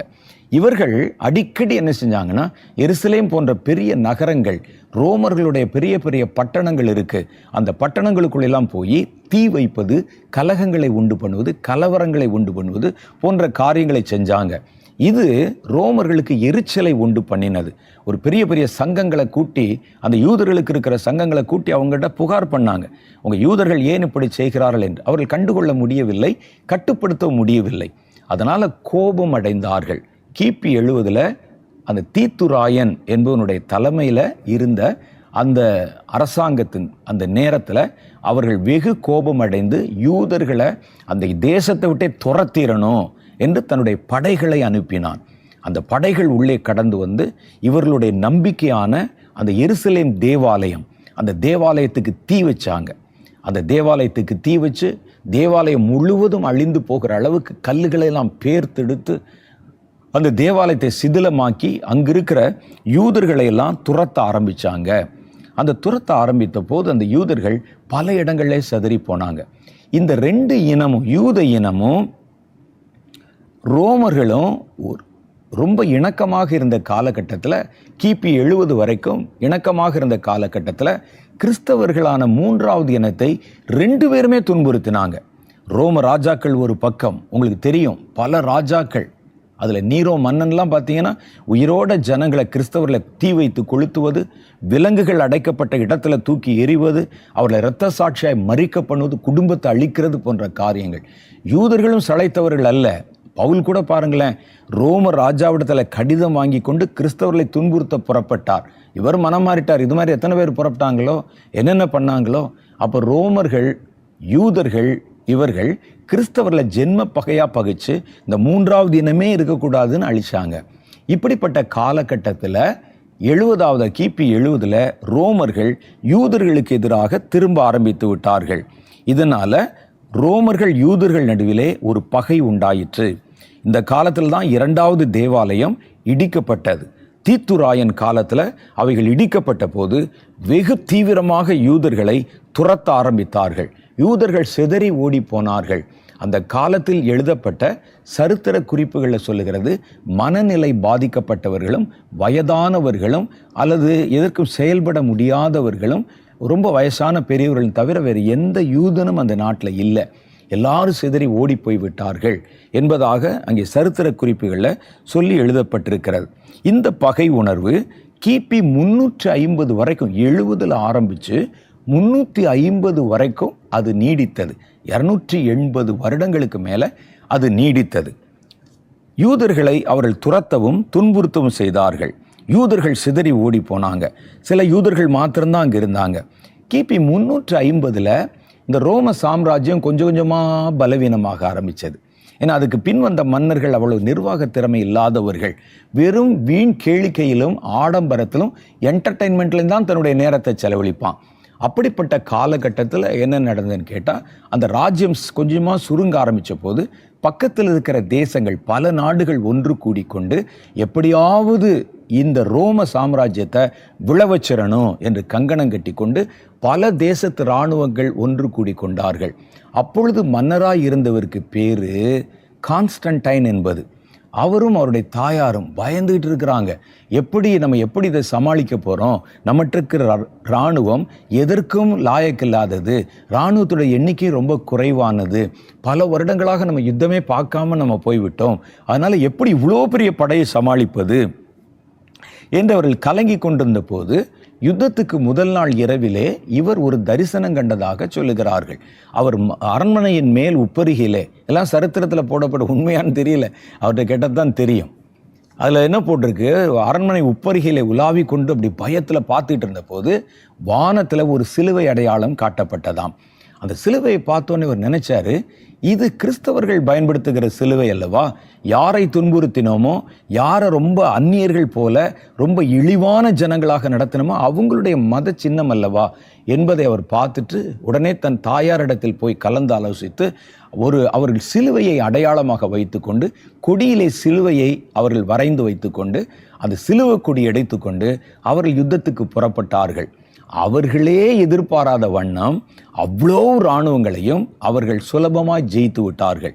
உடனே இந்த கான்ஸ்டன்டைன் ராஜாவுக்கும் அவருடைய தாயாருக்கும் கிறிஸ்தவ மதத்தின் மேலே தீவிர நம்பிக்கை வந்து விட்டது. அப்போ கிறிஸ்து தான் உண்மையான தெய்வம் அப்படிங்கிற மாதிரி நினைச்சு அதை நம்பி அதை ஏற்றுக்கொள்ள ஆரம்பித்தார்கள். அந்த காலகட்டத்தில் அரசாங்க மதமாக கிறிஸ்தவ மதம் பிரகடனப்படுத்தப்பட்டது. எல்லாம் இது நம்ம ராஜ்யம், கிறிஸ்தவ ராஜ்யம் என்று சொன்னார்கள். அப்போ இந்த மாதிரி வந்த உடனே கிபி 350க்கு பிறகு அவர்கள் கிறிஸ்தவர்களை துன்புறுத்துவதை விட்டுவிட்டு கிறிஸ்தவ மதத்தை அவர்கள் முழுவதுமாக ஏற்றுக்கொண்டார்கள். இதனால கிறிஸ்தவர்களும் யூதர்களும் ஒருவரோடு ஒருவர் பகை இல்லாமல் இருக்கிறதுனாலையும், வேதத்தில் யூதர்களை பற்றி உயர்வாக சொல்லப்பட்டிருக்கிறதுனாலையும், கிறிஸ்தவர்கள் சுலபமாக யூதர்களை தாக்குவதில்லை என்பதனாலையும் ரோமர்கள் யூதர்களை துன்புறுத்துவதை அதோடு நிறுத்தி கொண்டு விட்டார்கள். ஏன்னா யூதர்கள் அந்த நாட்களில் கிறிஸ்தவர்கள் யூதர்களை துன்புறுத்துவதில்லை. அந்த இடைப்பட்ட சில காலம் தேசத்தில் ஒரு அமைதி உண்டாகி கொண்டிருந்தது. ரோமர்களும் யூதர்களும் சற்று இணக்கமாக நடந்து கொண்டாங்க. இப்போ ரோமர்கள் என்றால் கிறிஸ்தவர்களாக மாறிட்டாங்க. அதனால் இப்போ ரோமர்கள் என்ற தனி ஒரு இனம் இல்லை, ரோமர்களும் கிறிஸ்தவர்களும் ஒன்றாகி கிறிஸ்தவ ரோமர்கள் அப்படி மாறிட்டாங்க. அவர்கள் இந்த யூதர்களோடைய சற்று இணக்கமாக நடந்து கொண்டாங்க. கொஞ்ச காலம் அங்கே அமைதி உண்டாயிற்று. இது எது வரைக்கும் நீடிச்சதுன்னா கிபி 7ஆம் நூற்றாண்டு வரைக்கும் நீடித்தது. அந்த கிபி 7ஆம் நூற்றாண்டு வரைக்கும் அது நீடித்த காலகட்டத்தில் மதத்தில் அது வரைக்கும் ஒரு காரியத்தை உங்கள் மனசில் நீங்கள் வச்சுக்கிறணும். மதத்தில் பலவிதமான சோதனைகளையும் உபத்திரவங்களையும் கிறிஸ்தவர்கள் சந்தித்த போது விசுவாசத்துக்காக உறுதியாக நின்றாங்க, சாக கொடுத்தாங்க, தன்னுடைய ஜீவனை கொடுத்தாங்க, இலக்க ஒப்பு கொடுத்தாங்க. ஆனால் இப்போ ஆட்சி பொறுப்பு வந்து ஆட்சியில் அதிகாரங்களில் பெரிய பெரிய போதகர்கள், பிஷப்மார்கள் கொண்டு வந்து உட்காரப்பட்டு அது ராஜாக்களுக்கு மேல் அவங்க அதிகாரம் பெற்றவர்களாக அவர்களுக்கு ஆட்சி பொறுப்பு கொடுக்கப்பட்டு எல்லாம் இருந்தபோது அவர் விசுவாசத்தை விட்டு விட்டார்கள். தங்களுடைய மத நம்பிக்கையை இன்னும் தீவிரமாக்கி ஜனங்களை தங்களுடைய கைப்பாவைகளாக நடத்த ஆரம்பிச்சிட்டாங்க. அரசியல் அந்த நாட்களில் தான் சபைக்குள்ளே உள்ளே நுழைந்தது, அல்லது சபை அரசியலுக்குள்ளே நுழைஞ்சிருச்சு, எது வேணாலும் வச்சுக்கலாம். அப்படி வந்த உடனே என்னாச்சு அப்படின்னு கேட்டிங்கன்னா, இதில் வந்து அந்த மத குருமார்கள் தான் ராஜாவை விட உயர்ந்த ஸ்தானத்தில் இருந்தாங்க. அவர்கள் சொல்லுவதைத்தான் ராஜாக்களும் கேட்டாங்க, இராணுவமும் கேட்டது, ஜனங்களும் கேட்கணும். அதனால் என்ன செஞ்சாங்கன்னா, ஒருவேளை வேத புஸ்தகத்தை படிக்க நேரிட்டால் ஜனங்கள் வேத புஸ்தகத்திலிருந்து கேள்வி கேட்க நேரிடும் என்பதனால இவர்கள் புதிய நம்பிக்கைகள் எல்லாம் கொண்டு வந்து வேத புஸ்தகம் என்பது புனிதமானது, அதை சாதாரண ஜனங்கள் தொடக்கூடாது என்று சொல்லி வேத புஸ்தகத்தை கொண்டு வந்து ஒரு கண்ணாடி பேழையில் கட்டி வச்சு வர்றவங்களாம் அதை தொட்டு ஆராதிச்சுட்டு போகணும் ஒழிய படிக்கக்கூடாதுன்னு ஒரு சட்டத்தை கொண்டாந்தாங்க. அப்போ அந்த நேரத்தில் தான் கிறிஸ்தவ மதத்துக்குள்ளே விக்கிரக ஆராதனைகள் புகுத்தப்பட்டது. பழைய ரோம மதத்தில் இருக்கிற பழைய நம்பிக்கைகள், அதிலிருந்து வந்தவங்க தானே, அதில் இருக்கிற நம்பிக்கைகள், அதில் இருக்கிற சில கடவுளர்களுடைய பெயர்கள், காரியங்கள் எல்லாமே உள்ளே புகுத்தப்பட்டு இந்த மதமே ஒரு குழப்பமாக மாறி போச்சு. ஜனங்களுக்கு அதை எதிர்த்து பேச முடியலை ஒழிய எங்கேயோ தப்பு நடக்குது என்று அவர்களுக்கு தோன்றியது. இவங்க சொல்றதெல்லாம் நம்பிக்கைக்குரியதாக இல்லை, நம்மை அடிமைப்படுத்துவதற்காக செய்கிறார்கள், ஒவ்வொரு நேரம் ஒவ்வொரு சட்டம் போடுறாங்க, புதிய புதிய காரியங்களை கொண்டு வர்றாங்க, விக்கிரகங்களை உண்டு பண்ணி நம்முடைய தேவாலயங்களில் ஆராதனை பண்ணுறாங்க, இது கேட்டால் இது இயேசுவின் தாயின்னு சொல்கிறாங்க, அல்லது அவருடைய சீஷர்ன்னு சொல்கிறாங்க, புது புது காரியமாக இருக்குதே என்று அவர்களுக்குள்ளே ஒரு அதிருப்தி இருந்தாலும் ஜனங்களுக்குள்ள அதை வெளிக்காட்டி கொள்ள முடியவில்லை அவர்களால். யூதர்களும் அப்படித்தான், அவர்களை வழிநடத்த சரியான ஆட்கள் இல்லாதனால அப்படி இருந்தாங்க. இந்த காலகட்டத்தில் முஹம்மது நபி என்பவர் தோன்றி அவர் தன்னுடைய புதிய போதனைகளை ஜனங்களுக்கு போதிக்க ஆரம்பித்தார். இது கிபி 650 காலகட்டத்தில் அவருடைய போதனைகள் வெகு வேகமாக பரவ ஆரம்பித்தன. மதத்தினால் பாதிக்கப்பட்டு மதம் என்ற பேரில் தேவையில்லாத காரியங்களை கொண்டு வந்து குழப்பப்படுத்தி வச்சிருந்ததுனால இந்த புதிய உபதேசத்தை கேட்டவர்கள் இது சரியான உபதேசமாக இருக்குது, இதுதான் மனிதர்களுக்கு அடுத்த காரியத்துக்கு நமக்கு வழி சொல்லுகிறது என்பதாக பல பேர் இந்த குழப்பமான மதத்தை விட்டு, ஏன்னா மதத்தில் முதல்ல நல்லா இருந்தது, அதை வந்து மதவாதிகள் வந்து கெடுத்து விட்டார்கள். அதுக்கு பிறகு என்ன செய்ததுன்னா, இவர்கள் வெகு தீவிரமாக பல பேர் அந்த மதத்தை பின்பற்ற ஆரம்பித்தாங்க. அது வெகு வேகமாய் பரவ துவங்கியது. சுற்றுப்புறங்களில் பல தேசங்கள் மற்றும் அரபிய தேசங்கள் இந்த உபதேசத்தை ஏற்றுக்கொண்டன. அதில் மனிதாபிமானம் காக்கப்படுகிறது, மனிதர்கள் வாழ்வதற்குண்டான பல வாழ்வாதார கருத்துக்கள் சொல்லப்படுகிறது. நம்ம பின்பற்றுகிற மதத்திலெல்லாம் ஏன்னா பைபிளே கிடைக்காதாப்பா, அவங்களுக்கு படிக்க தெரியாது, அதனால் அவர்கள் சொல்லுகிறதை மத போதகர்கள் சொல்லுகிறது விகற்பமாக இருக்கிறது. அதனால் நிறைய பேர் இந்த புதிய மதத்தை ஏற்றுக்கொள்ள ஆரம்பித்தார்கள். அதில் இஸ்லாமியர்களுடைய தொகை சுற்றிலும் வெகு தீவிரமாக பரவ ஆரம்பித்தது. இவர்கள் புனித நகரம் என்று இந்த 2 மதத்தாருக்கு புனித நகரம் என்று சொல்லப்படுகிற, அதாவது யூதர்களுக்கும் கிறிஸ்தவர்களுக்கும் ரோமர்களுக்கும் புனித நகரம் என்று சொல்லுகிற எருசலேமின் மேலே இவர்களுடைய பார்வை திரும்பியது. அது மாத்திரமல்ல, அவர்களுடைய நம்பிக்கையின்படி முஹம்மது நபி என்பவர் எருசலேமில் இருக்கிற அந்த இடத்துல இருந்து தான் விண்ணகத்துக்கு ஏறி போனார் என்ற ஒரு நம்பிக்கை அந்த இஸ்லாமியர்களுக்குள்ளே அது கொடுக்கப்பட்டது. அது வந்த பிறகு இதன் காரணமாக இஸ்லாமியர்களுக்கும் அது ஒரு புனித நகரமாக கருதப்பட்டது. நீங்கள் அந்த எருசலேமுடைய பிக்சர் பார்த்தீங்கன்னா ஒரு தங்க நிறத்தில் மேலே கட்டப்பட்ட ஒரு டூம் நீங்கள் பார்ப்பீங்க. அது இஸ்லாமியர்களுடைய மத வழிபாட்டு ஸ்தலம், அதுக்கு பேர் ஓமர் மசூதி என்று பெயர். அந்த இடத்துல இருந்து தான் முஹம்மது நபி ஏறி போனார். அந்த இடத்துல தான் நம்முடைய பழைய எருசலேம் தேவாலயம் இருந்ததாகவும் ஆபிரகாம் ஈசாக்கை பலி கொடுத்த இடம் இருந்ததாகவும் கருதப்படுகிறது. அப்போ இந்த இடத்துல ஒரு பெரிய மசூதியை கட்டி அந்த இடத்துல இருந்து தான் அவர் பரலோகத்துக்கு ஏறி போனார் என்று கருதப்பட்டதுனால இப்போ யூதர்கள், கிறிஸ்தவர்கள், இஸ்லாமியர்கள் 3 பேருக்கும் இதைத்தான் நீங்கள் தெளிவாக தெரிஞ்சுக்கணும். ஏன் சண்டை நடக்குதுன்னா இதுதான். இந்த 3 பேருக்கும் இந்த எருசலேம் என்பது புனித நகரமாக கருதப்பட்டது. எருசலேம் இஸ்லாமியர்களை பொறுத்தவரையில் 3வது புனித நகரம். மக்கா, மதீனா, எருசலேம். அப்போ இந்த எருசலேமை எப்படியும் தங்களுடைய கட்டுப்பாட்டுக்குள்ளே வைத்துக் கொள்ளணும் என்று அவர்கள் நினைத்தார்கள். இதன் காரணமாக எருசலேமை தங்கள் வசம் கைப்பற்ற எண்ணினார்கள். கிபி 650க்கு பிறகு எருசலேமின் மேல் அதுவரைக்கும் இணக்கமாக தான் இருந்தது.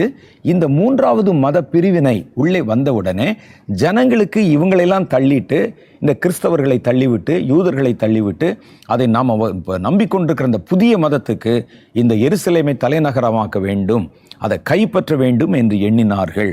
இதனால இஸ்லாமியர்களுடைய படையெடுப்பு எருசலேமின் மேலே நடத்தப்பட்டது. கொஞ்சம் கொஞ்சமாக பலஸ்தீனாவின் பகுதிகளை தங்களுடைய கட்டுப்பாட்டுக்குள்ளே கொண்டாந்தாங்க. எருசலேமின் மேலே மாத்திரம் இல்லை, அந்த பலஸ்தீனா தேசத்துக்குள்ளேயும் கொஞ்சம் கொஞ்சமாக இவர்கள் ஊடுருவி அந்த தேசத்தை பிடிக்க ஆரம்பித்தார்கள். இந்த காலகட்டத்தில் எருசலேம் இஸ்லாமியர்களின் கட்டுப்பாட்டுக்குள் தீவிரமாக வந்துவிட்டது.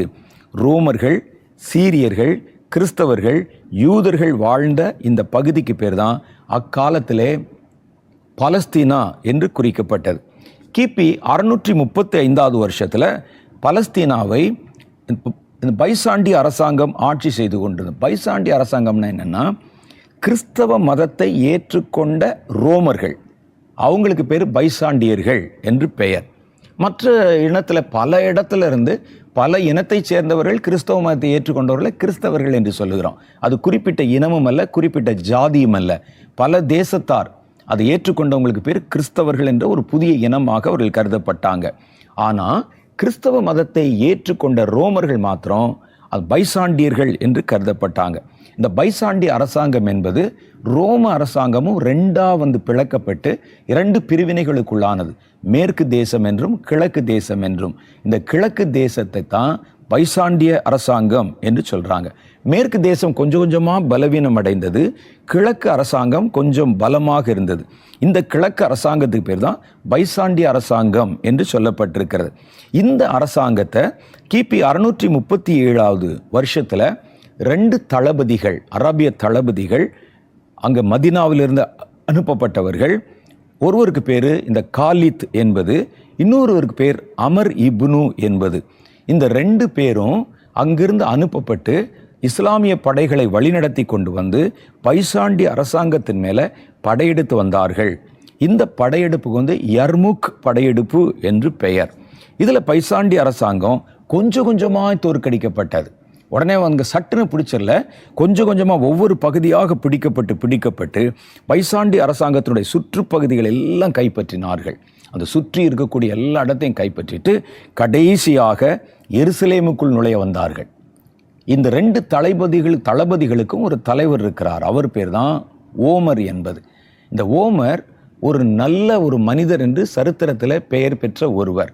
அவர் மன்னராக இருந்தாலும் ஆட்சி பொறுப்பில் இருந்தாலும் அவர் சட்டத்துக்கும் நீதிக்கும் நியாயத்திற்கும் கட்டுப்பட்டு நடந்தார் என்று பொதுவான சரித்திர புஸ்தகங்களில் அவரை பற்றி சொல்லப்பட்டிருக்கிறது.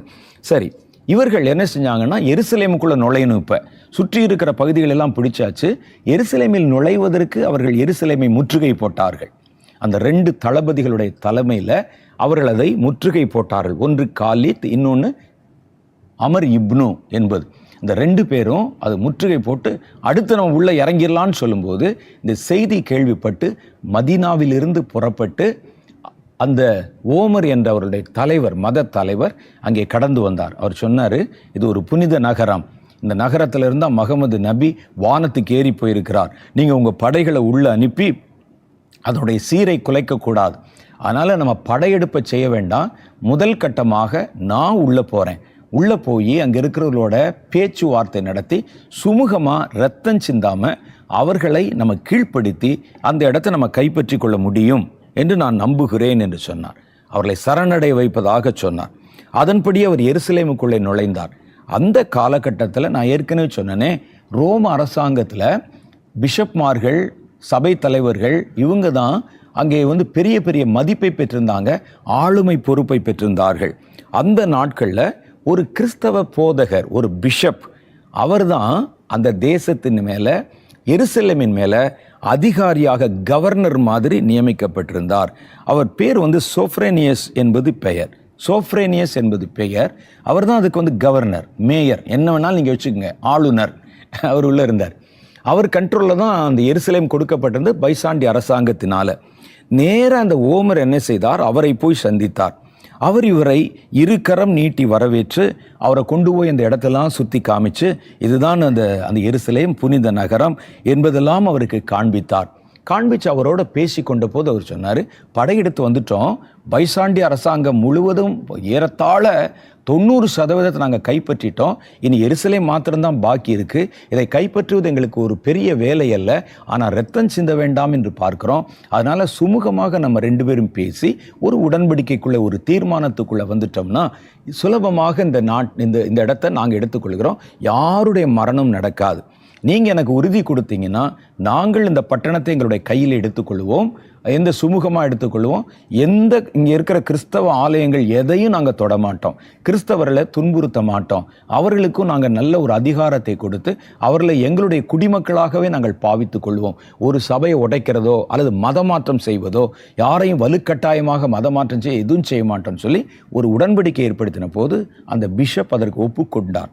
கதவுகள் திறக்கப்பட்டது. அந்த படைகள், இஸ்லாமிய படைகள் எந்த சத்தமும் இல்லாமல் உள்ளே வந்து அந்த இடத்தை பிடித்து கொண்டு தங்களுடைய ஆட்சிக்கு கீழே அதை கொண்டு வந்தார்கள். அதை ஒட்டி இஸ்லாமியருடைய வசமாக எருசலேம் மாறியது. அதிலிருந்து சுமார் 400 வருடங்கள் இந்த ராஜாக்களுக்கு பேர் வந்து கலீஃபாக்கள் என்று பெயர். அது கலீஃபாக்களுடைய ஆட்சியாக அது அமைக்கப்பட்டது. அது பெரும்பான்மையான பைசாண்டிய பகுதிகளில் இந்த ஆட்சி 400 வருடங்கள் நீடித்தது. அக்காலத்தில் அந்த பகுதியிலே இஸ்லாமிய மத கொள்கைகள் பரப்பப்படும், பேசுவாங்க, வற்புறுத்த மாட்டாங்க யாரையும். தங்களுடைய மத கொள்கைகளை சொல்லுவாங்க, பிரசங்கம் பண்ணுவாங்க. எப்படி நம்ம போய் ட்ராக்ஸ் கொடுக்குறோம், ஊழியம் செய்கிறோம், சுவிசேஷம் அறிவிக்கிறோம், அது மாதிரி தங்களுடைய மத கொள்கையை சொல்லுவாங்க ஒழிய போட்ட உடன்படிக்கை காப்பதற்காக யாரையும் வற்புறுத்த மாட்டாங்க, யாரையும் துன்புறுத்த மாட்டாங்க, யாருக்கும் பணம் காசு கொடுக்க மாட்டாங்க, ஏமாற்ற மாட்டாங்க.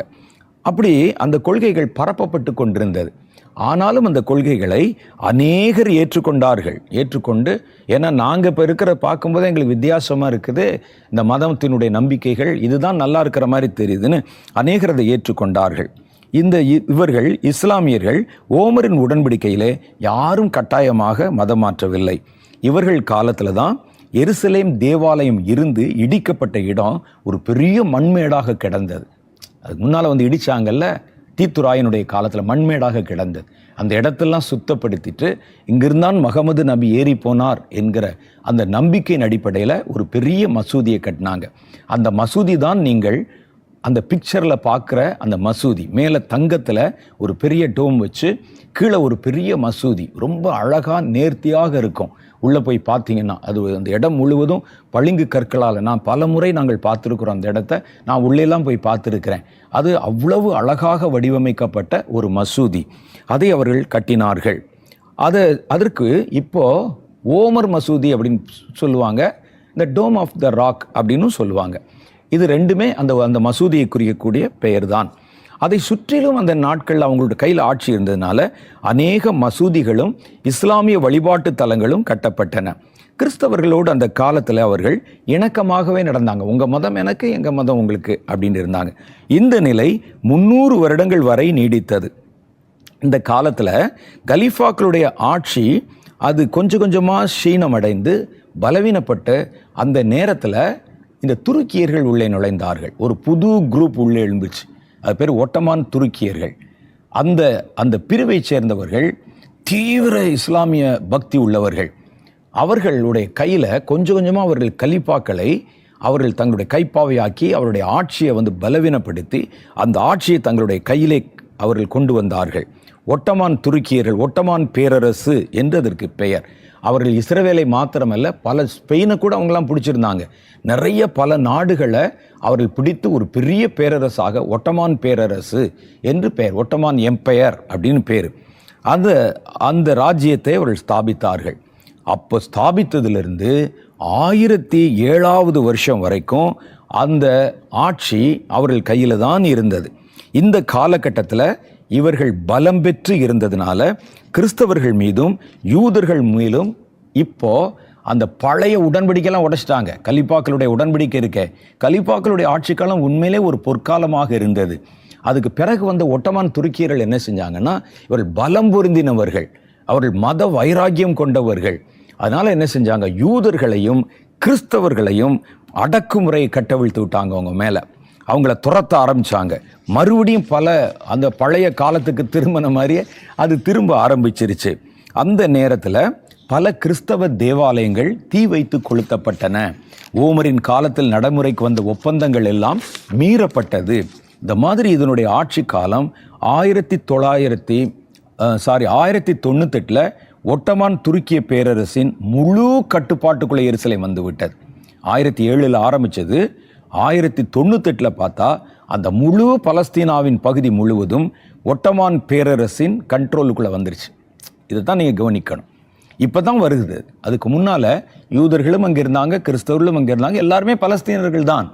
ஆனால் இப்போ ஒட்டு மொத்தமாக இவர்களுடைய கட்டுப்பாட்டுக்குள்ளே இது கடந்து வந்து விட்டது. 1098வது வருஷத்தில் இந்த காலத்தில் எருசலேமை மீட்டே தீர்வது. இந்த காலத்தில் நிறைய பிரச்சனை போராட்டம் வந்தோடனே கிறிஸ்தவர்களும் செதறி பல தேசங்களுக்குள்ளே போயிட்டாங்க, பக்கத்து தேசங்களுக்கு. யூதர்களும் ஓடி போயிட்டாங்க. அதில் ஒரு கூட்டம் கிறிஸ்தவர்கள் நம்ம இவ்வளவு நாள் ஆட்சி பண்ணி அரசாங்கத்தை நம்ம கண்ட்ரோலில் வச்சு நம்முடைய மத நம்பிக்கை வைத்து மக்களெல்லாம் வச்சுருந்தோமே, விடுவதா, மறுபடியும் அந்த எருசலேமை மீட்டே தீர்வது என்று கிறிஸ்தவர்கள் அவங்க யுத்தத்துக்கு புறப்பட்டாங்க. யுத்தத்துக்கு புறப்பட்டு 6 முறை படையெடுத்தார்கள் ஒட்டமான் பேரரசில். இந்த 6 போர்களுக்கும் பேர் சிலுவை போர்கள் என்று பெயர். இதுக்கு குருசேடர் வார் என்று சொல்லுவார்கள். சிலுவையை மரத்தில் செய்த சிலுவை, இதெல்லாம் அந்த பிஷப் ஆளுமை செய்த பிஷப்புகள் அவர்களுக்கு கற்றுக் கொடுத்தது. மரத்தில் சிலுவை போட்டுக்கொண்டு கான்ஸ்டன்டைன் அப்படி தான் போனார், ஜெயித்தாருன்னு சொல்லி போனாங்க. 6 முறையும் அவர்கள் கொஞ்சம் இங்கே கொஞ்சம் வெற்றி கொஞ்சம் தோல்வின்னு ஒட்டு மொத்தத்தில் தோல்வி அடைந்தார்கள். அவர்களுக்கு நிச்சயமான ஜெயம் அங்கே வரல. இது சரித்திரத்தின் கருப்பு பக்கங்களாக கிறிஸ்தவர்கள் மேலே சொல்லப்பட்ட ஒரு குற்றச்சாட்டாக இருக்கிறது. காரணம் நான் சொல்றது வேதம் அல்ல, வேற எது இல்லை, பொதுவான சரித்திர புஸ்தகத்தில். காரணம் என்னன்னு கேட்டால், சிலுவை போர்களின் காலத்தில் கிறிஸ்தவர்கள் வெகு அநாகரிகமாக நடந்து கொண்டார்கள். அந்த நாட்கள் அந்த யுத்தத்துக்கு போகிறேன் அப்படின்னு சொல்லி அவர்கள் யுத்தத்துக்குன்னு சொல்லி சில விதிமுறைகள் உலக அளவில் கடைப்பிடிப்பாங்க. அது எல்லாவற்றையும் மீறி தங்கள் இஷ்டப்படி அந்த யுத்தத்தை அவர்கள் நடத்தினார்கள். ஒரு குறிப்பிட்ட காலகட்டத்தில் 4வது சிலுவை போரில் பார்த்தா பாலகர்களை, சிறு குழந்தைகளை பாலகருடைய வாயிலை பலன் உண்டாக்கினார் அப்படின்னு வசனத்தெல்லாம் சொல்லி பிள்ளைகளுக்கெல்லாம் மிலிட்ரி ட்ரெஸ்ஸை போட்டு அடித்து ஆயிரக்கணக்கான லட்சக்கணக்கான குழந்தைகள் இந்த போரில் கொல்லப்பட்டார்கள். இதெல்லாம் அவர்களால் அதை முழுவதுமாக பிடிக்க முடியல. இதற்கு பிறகு 1917வது வருஷம், எவ்வளோ வருஷம் இருக்குது பாருங்கள், கிட்டத்தட்ட 1000 வருடம்.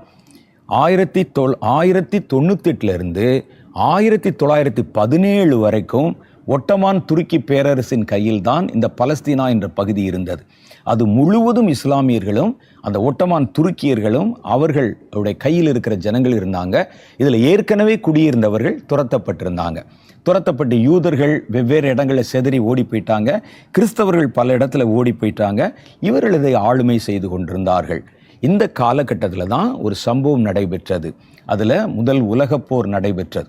முதல் உலகப்போர் நடைபெற்ற போது அங்கே எல்லா இடத்துலையும் சிதறி கிடந்த யூதர்கள் இருந்தாங்கல்ல, அந்த யூதர்கள் அந்த ஜெர்மன் தேசத்தில் சிதறி இருந்த போது அவர்கள் ஹிட்லரால் படுகொலை செய்யப்பட்ட சம்பவம் உங்களுக்கு தெரியும். அதெல்லாம் வந்தபோது அவர்களுடைய அந்த ஆட்சி காலத்தில் கிறிஸ்தவர்கள் படுகொலை செய்யப்பட்டாங்க. அந்த யூதர்கள் படுகொலை செய்யப்பட்டாங்க, லட்சக்கணக்கில் கொலை செய்யப்பட்டார்கள். அந்த நேரத்தில் பிரிட்டிஷ் அரசாங்கம் பல உலக நாடுகளை பிடித்து கொண்டு வந்தபோது இந்த ஒட்டமான் பேரரசை அவர்கள் பிடிப்பதற்கு அவர்களிடத்தில் ஆதரவு கேட்டாங்க. நாங்கள் பல நாடுகளை பிடிக்கிறதுக்கு உங்கள் இராணுவத்தை அனுப்புங்கன்னு கேட்டாங்க. அப்போ இந்த ஒட்டமான் பேரரசில் இருக்கிறவங்க, நாங்கள் ஹிட்லருக்கு ஆதரவு கொடுப்போம் ஒழி உனக்கு ஆதரவு கொடுக்க மாட்டோம், ஏன்னா யூதர்கள் எங்களுக்கும் எதிரி ஹிட்லருக்கும் எதிரின்னு ஹிட்லருக்கு ஆதரவு கொடுத்துட்டாங்க. அப்படி ஆதரவு கொடுத்தது யூதர்களுக்கு சாதகமாக அமைந்து விட்டது. உடனே பிரிட்டிஷ் இராணுவம் ஒட்டமானை குறிவைத்து விட்டது. நமக்கு நீ கொடுக்கலையா, எதிரியோட போய் சேர்றியா என்று குறிவைத்து உலகப் போரில் இந்த ராஜ்யத்தை கவிழ்த்து அதை முழுவதும் பிரிட்டிஷ் சாம்ராஜ்யம் தன்னோடு கூட இணைத்து கொண்டது. 1917 வருஷத்தில் அதை வழிநடத்தின அந்த படை தளபதியாக ஜெனரல் ஆலன் பி என்பவர் 1917 வருஷம் டிசம்பர் மாதம் 11 எருசலேமுக்குள்ளே நுழைந்து அதை பிடித்து கொண்டார்.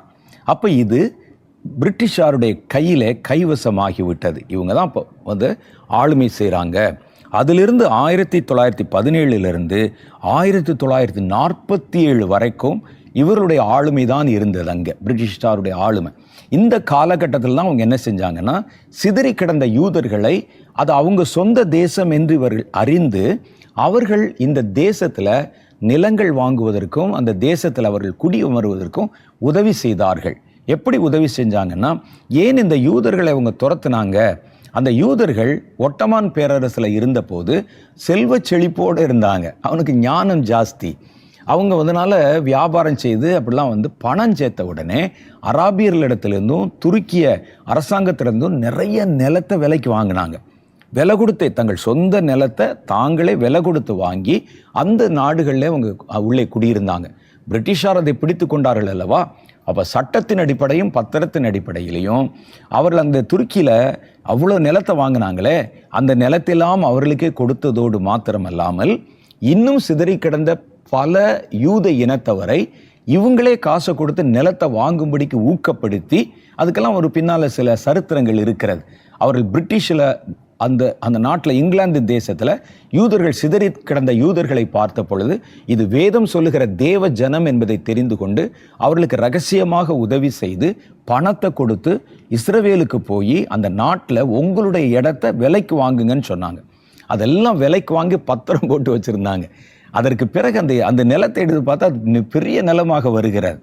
உடனே பிரிட்டிஷார் என்ன செய்தாங்கன்னா, இந்த நிலத்தை எல்லாம் அவர்களுக்கே கொடுத்து இவர்கள் ஒரு பெரிய இனமாக உள்ளே இந்த நிலத்தையெல்லாம் வச்சிருக்கிறதுனால அவர்களை சிதறி கிடந்த யூதர்களை கொண்டு இதை தனி தேசம் என்று பிரகடனப்படுத்திட்டாங்க.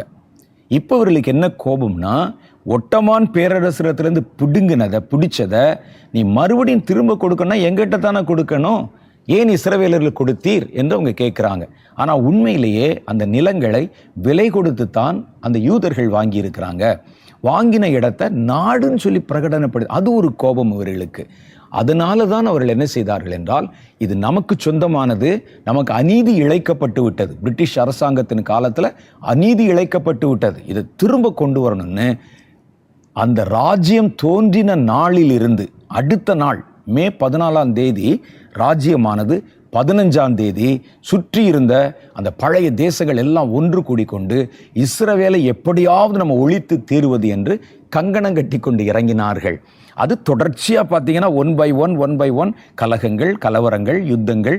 நாசருடைய காலத்தில் எகிப்தை ஆண்ட அதிபர் நாசருடைய காலத்தில் ஒரு போர், 14 நாட்கள் யுத்தம், யாம் கிப்பூர் போர்னு பல போர்களை ஒவ்வொன்றும் செஞ்சும் இஸ்ரவேலர்களை ஜெயிக்க முடியல. ஒவ்வொரு போரிலும் அவர்கள் தங்களுடைய எல்லைகளை விரிவாக்கி கொண்டார்கள். காரணம், கர்த்தர் அவர்களோட கூட இருந்தார். இன்னைக்கு அவங்க என்ன சொல்றாங்கன்னு கேட்டால், இது எங்கள் கையிலிருந்து வாங்கின நிலம், அதில் அநீதியாக பிரிட்டிஷாரால் கொண்டு இவர்கள் குடியமர்த்தப்பட்டார்கள், இதை நாங்கள் எடுத்துக்கொள்வோம் என்று சொல்கிறாங்க. யார் பக்கம் நியாயம் இருக்கிறதுன்னு உங்களுக்கு தான் தெரியும். அதனால இன்னைக்கு மறுபடியும் அதே வைராக்கியத்தோட தங்களை மறுபடியும் அவர்கள் புதுப்பித்து கொண்டு இராணுவத்தை பலப்படுத்தி கொண்டு இஸ்ரவேலை தாக்குவதை தன்னுடைய காரியமாக வச்சிருக்கிறாங்க. இஸ்ரவேலும் சாமானியப்பட்ட தேசம் அல்ல, இதுவும் தன்னுடைய சுற்றுப்புறத்தில் இருக்கிற தேசங்களெல்லாம் பண்ணி அந்த இடத்தெல்லாம் நம்முடைய தேசத்தோடு சேர்த்து ஒரு பெரிய அரசாங்கமாக மாற வேண்டும் என்று கங்கணம் கட்டி. ஆனால் இதில் மொத்தத்தில் பாதிக்கப்படுவது என்னவோ, நம்ம ஏற்கனவே ஜெபத்தில் வாசித்த மாதிரி 2 பக்கத்திலும் இருக்கிற அப்பாவி ஜனங்கள் தான். இந்த போர் இப்போ மறுபடியும் ஆரம்பிச்சிரு, விடமாட்டோம்னு சொல்கிறாங்க. எங்களை தாக்கிட்டீங்க, நாங்கள் விடமாட்டோம் அப்படின்னு சொல்லி இஸ்ரவேலர்கள் சொல்கிறாங்க. அதனால் இதற்கு நம்ம தீவிரமாக ஜெபம் பண்ணணும். இஸ்ரவேல் தேசம் என்பது பல தேசத்தின் சரித்திரத்தோட சம்பந்தப்பட்ட ஒரு காரியம். நீங்கள் சும்மா பார்க்காம பேசாமல் இருந்துட்டீங்கன்னா அந்த தேசத்தை குறித்து கர்த்தர் வைத்திருக்கிற பல திட்டங்கள் நிறைவேற்றப்பட முடியாமல் போயிடும். நாம் இப்போ ஒரு சின்ன ஜெபம் பண்ணுவோம். நாளைக்கு கர்த்தர் இந்த தேசத்தை குறித்து என்னென்ன திட்டங்கள் வைத்திருக்கிறார், அது எப்படி நிறைவேறணும், இந்த யுத்தம் ஏன் நிறுத்தப்படணும், ஏன் நம்ம ஜெபம் பண்ணணும்னு சில காரியங்களை சொல்லுவேன். அதற்கு பிறகு நாளைக்கு நல்ல டீட்டெயில்டாக நம்ம ஜெபம் பண்ண போகிறோம். கண்களை மூடி கர்த்தர் நோக்கி நாம் ஜெபிக்கலாம். அன்பும் இரக்கம் நிறைந்த எங்கள் பரலோக பிதாவே, உலக சரித்திரத்திலே மிக முக்கியத்துவம் வாய்ந்த ஆண்டவரை தேசமான இஸ்ரவேல் தேசமும் அதில் தோன்றியிருக்கிற இந்த பதட்டமும் பல தேசங்களை அச்சுறுத்துகிறது. ஆண்டவரை இந்திய தேசத்தையும் அது அச்சுறுத்துகிறது. ஆண்டவராகிய தேவன் கூடிய சீக்கிரமே அந்த போருக்கு ஒரு முற்றுப்புள்ளியை வைத்து அந்த 2 தேசங்களிலும் ஒரு சமாதானத்தை பெருக பண்ணணும். நீதி என்னவென்றும் நியாயம் என்னவென்றும் தேவரீர் ஒருவரே அறிவீர். ஆண்டவரே, ஒவ்வொருவரும் தங்கள் தங்கள் தரப்பு நியாயங்களை சொன்னாலும் ஆண்டவராகிய தேவனுடைய பார்வையிலே எது நியாயம் என்று அறியப்பட்டிருக்கிறது. கர்த்தர் நீதியை செய்கிற தேவன் என்று நாங்கள் அறிந்திருக்கிறோம். எது எப்படியோ ஆண்டவரே, அந்த தேசத்தில் வாழ்கிற எல்லா ஜனங்களும் ஆண்டவரை சுமூகமான ஒரு வாழ்க்கை வாழணும். அவர்கள் இஸ்லாமியர்களாக இருந்தாலும், பலஸ்தீனியர்களாக இருந்தாலும், அவர்கள் இஸ்ரவேலர்களாக இருந்தாலும், அவர்களுக்குள் ஒரு ஜீவன் இருக்கிறது, ஆத்துமாய் இருக்கிறது என்று நாங்கள் அறிந்திருக்கிறோம். ஒருவரும் கெட்டு போவது உமக்கு சித்தம் இல்லை. நீர் பலஸ்தீனர்களுக்காகவும் ரத்தம் சிந்தினீர் என்று தானே வேதத்தில் எழுதப்பட்டிருக்கிறது. ஆண்டவரே, ஒரு யுத்தத்தை ஒரு முடிவுக்கு கொண்டு வந்து ஆண்டவராகிய கர்த்தர் அந்த பகுதியிலே ஒரு சமாதானத்தை உண்டு பண்ண வேண்டும் என்று கர்த்தருடைய இரக்கங்களை முன்னிட்டு மன்றாடுகிறோம். இந்த வார்த்தைகளை கேட்ட ஒவ்வொருவருடைய இருதயத்திலும் ஜெப ஆவியை ஊற்றி தொடர்ந்து இதற்காக ஜெபிக்க நீர் உதவி செய்யும். இயேசுவின் நாமத்தில் எங்கள் ஜெபங்களை ஏற்றுக்கொள்ளும் எங்கள் பிதாவே. ஆமேன், ஆமேன். கர்த்தராகிய தேவன் தாமே உங்களை ஆசீர்வதிப்பாராக. நாளைக்கு இன்னும் சில புதிய தகவல்களோடு நான் உங்களை சந்திக்கிறேன். அதுவரை கர்த்தர் உங்களை ஆசீர்வதிப்பாராக. ஆமேன்.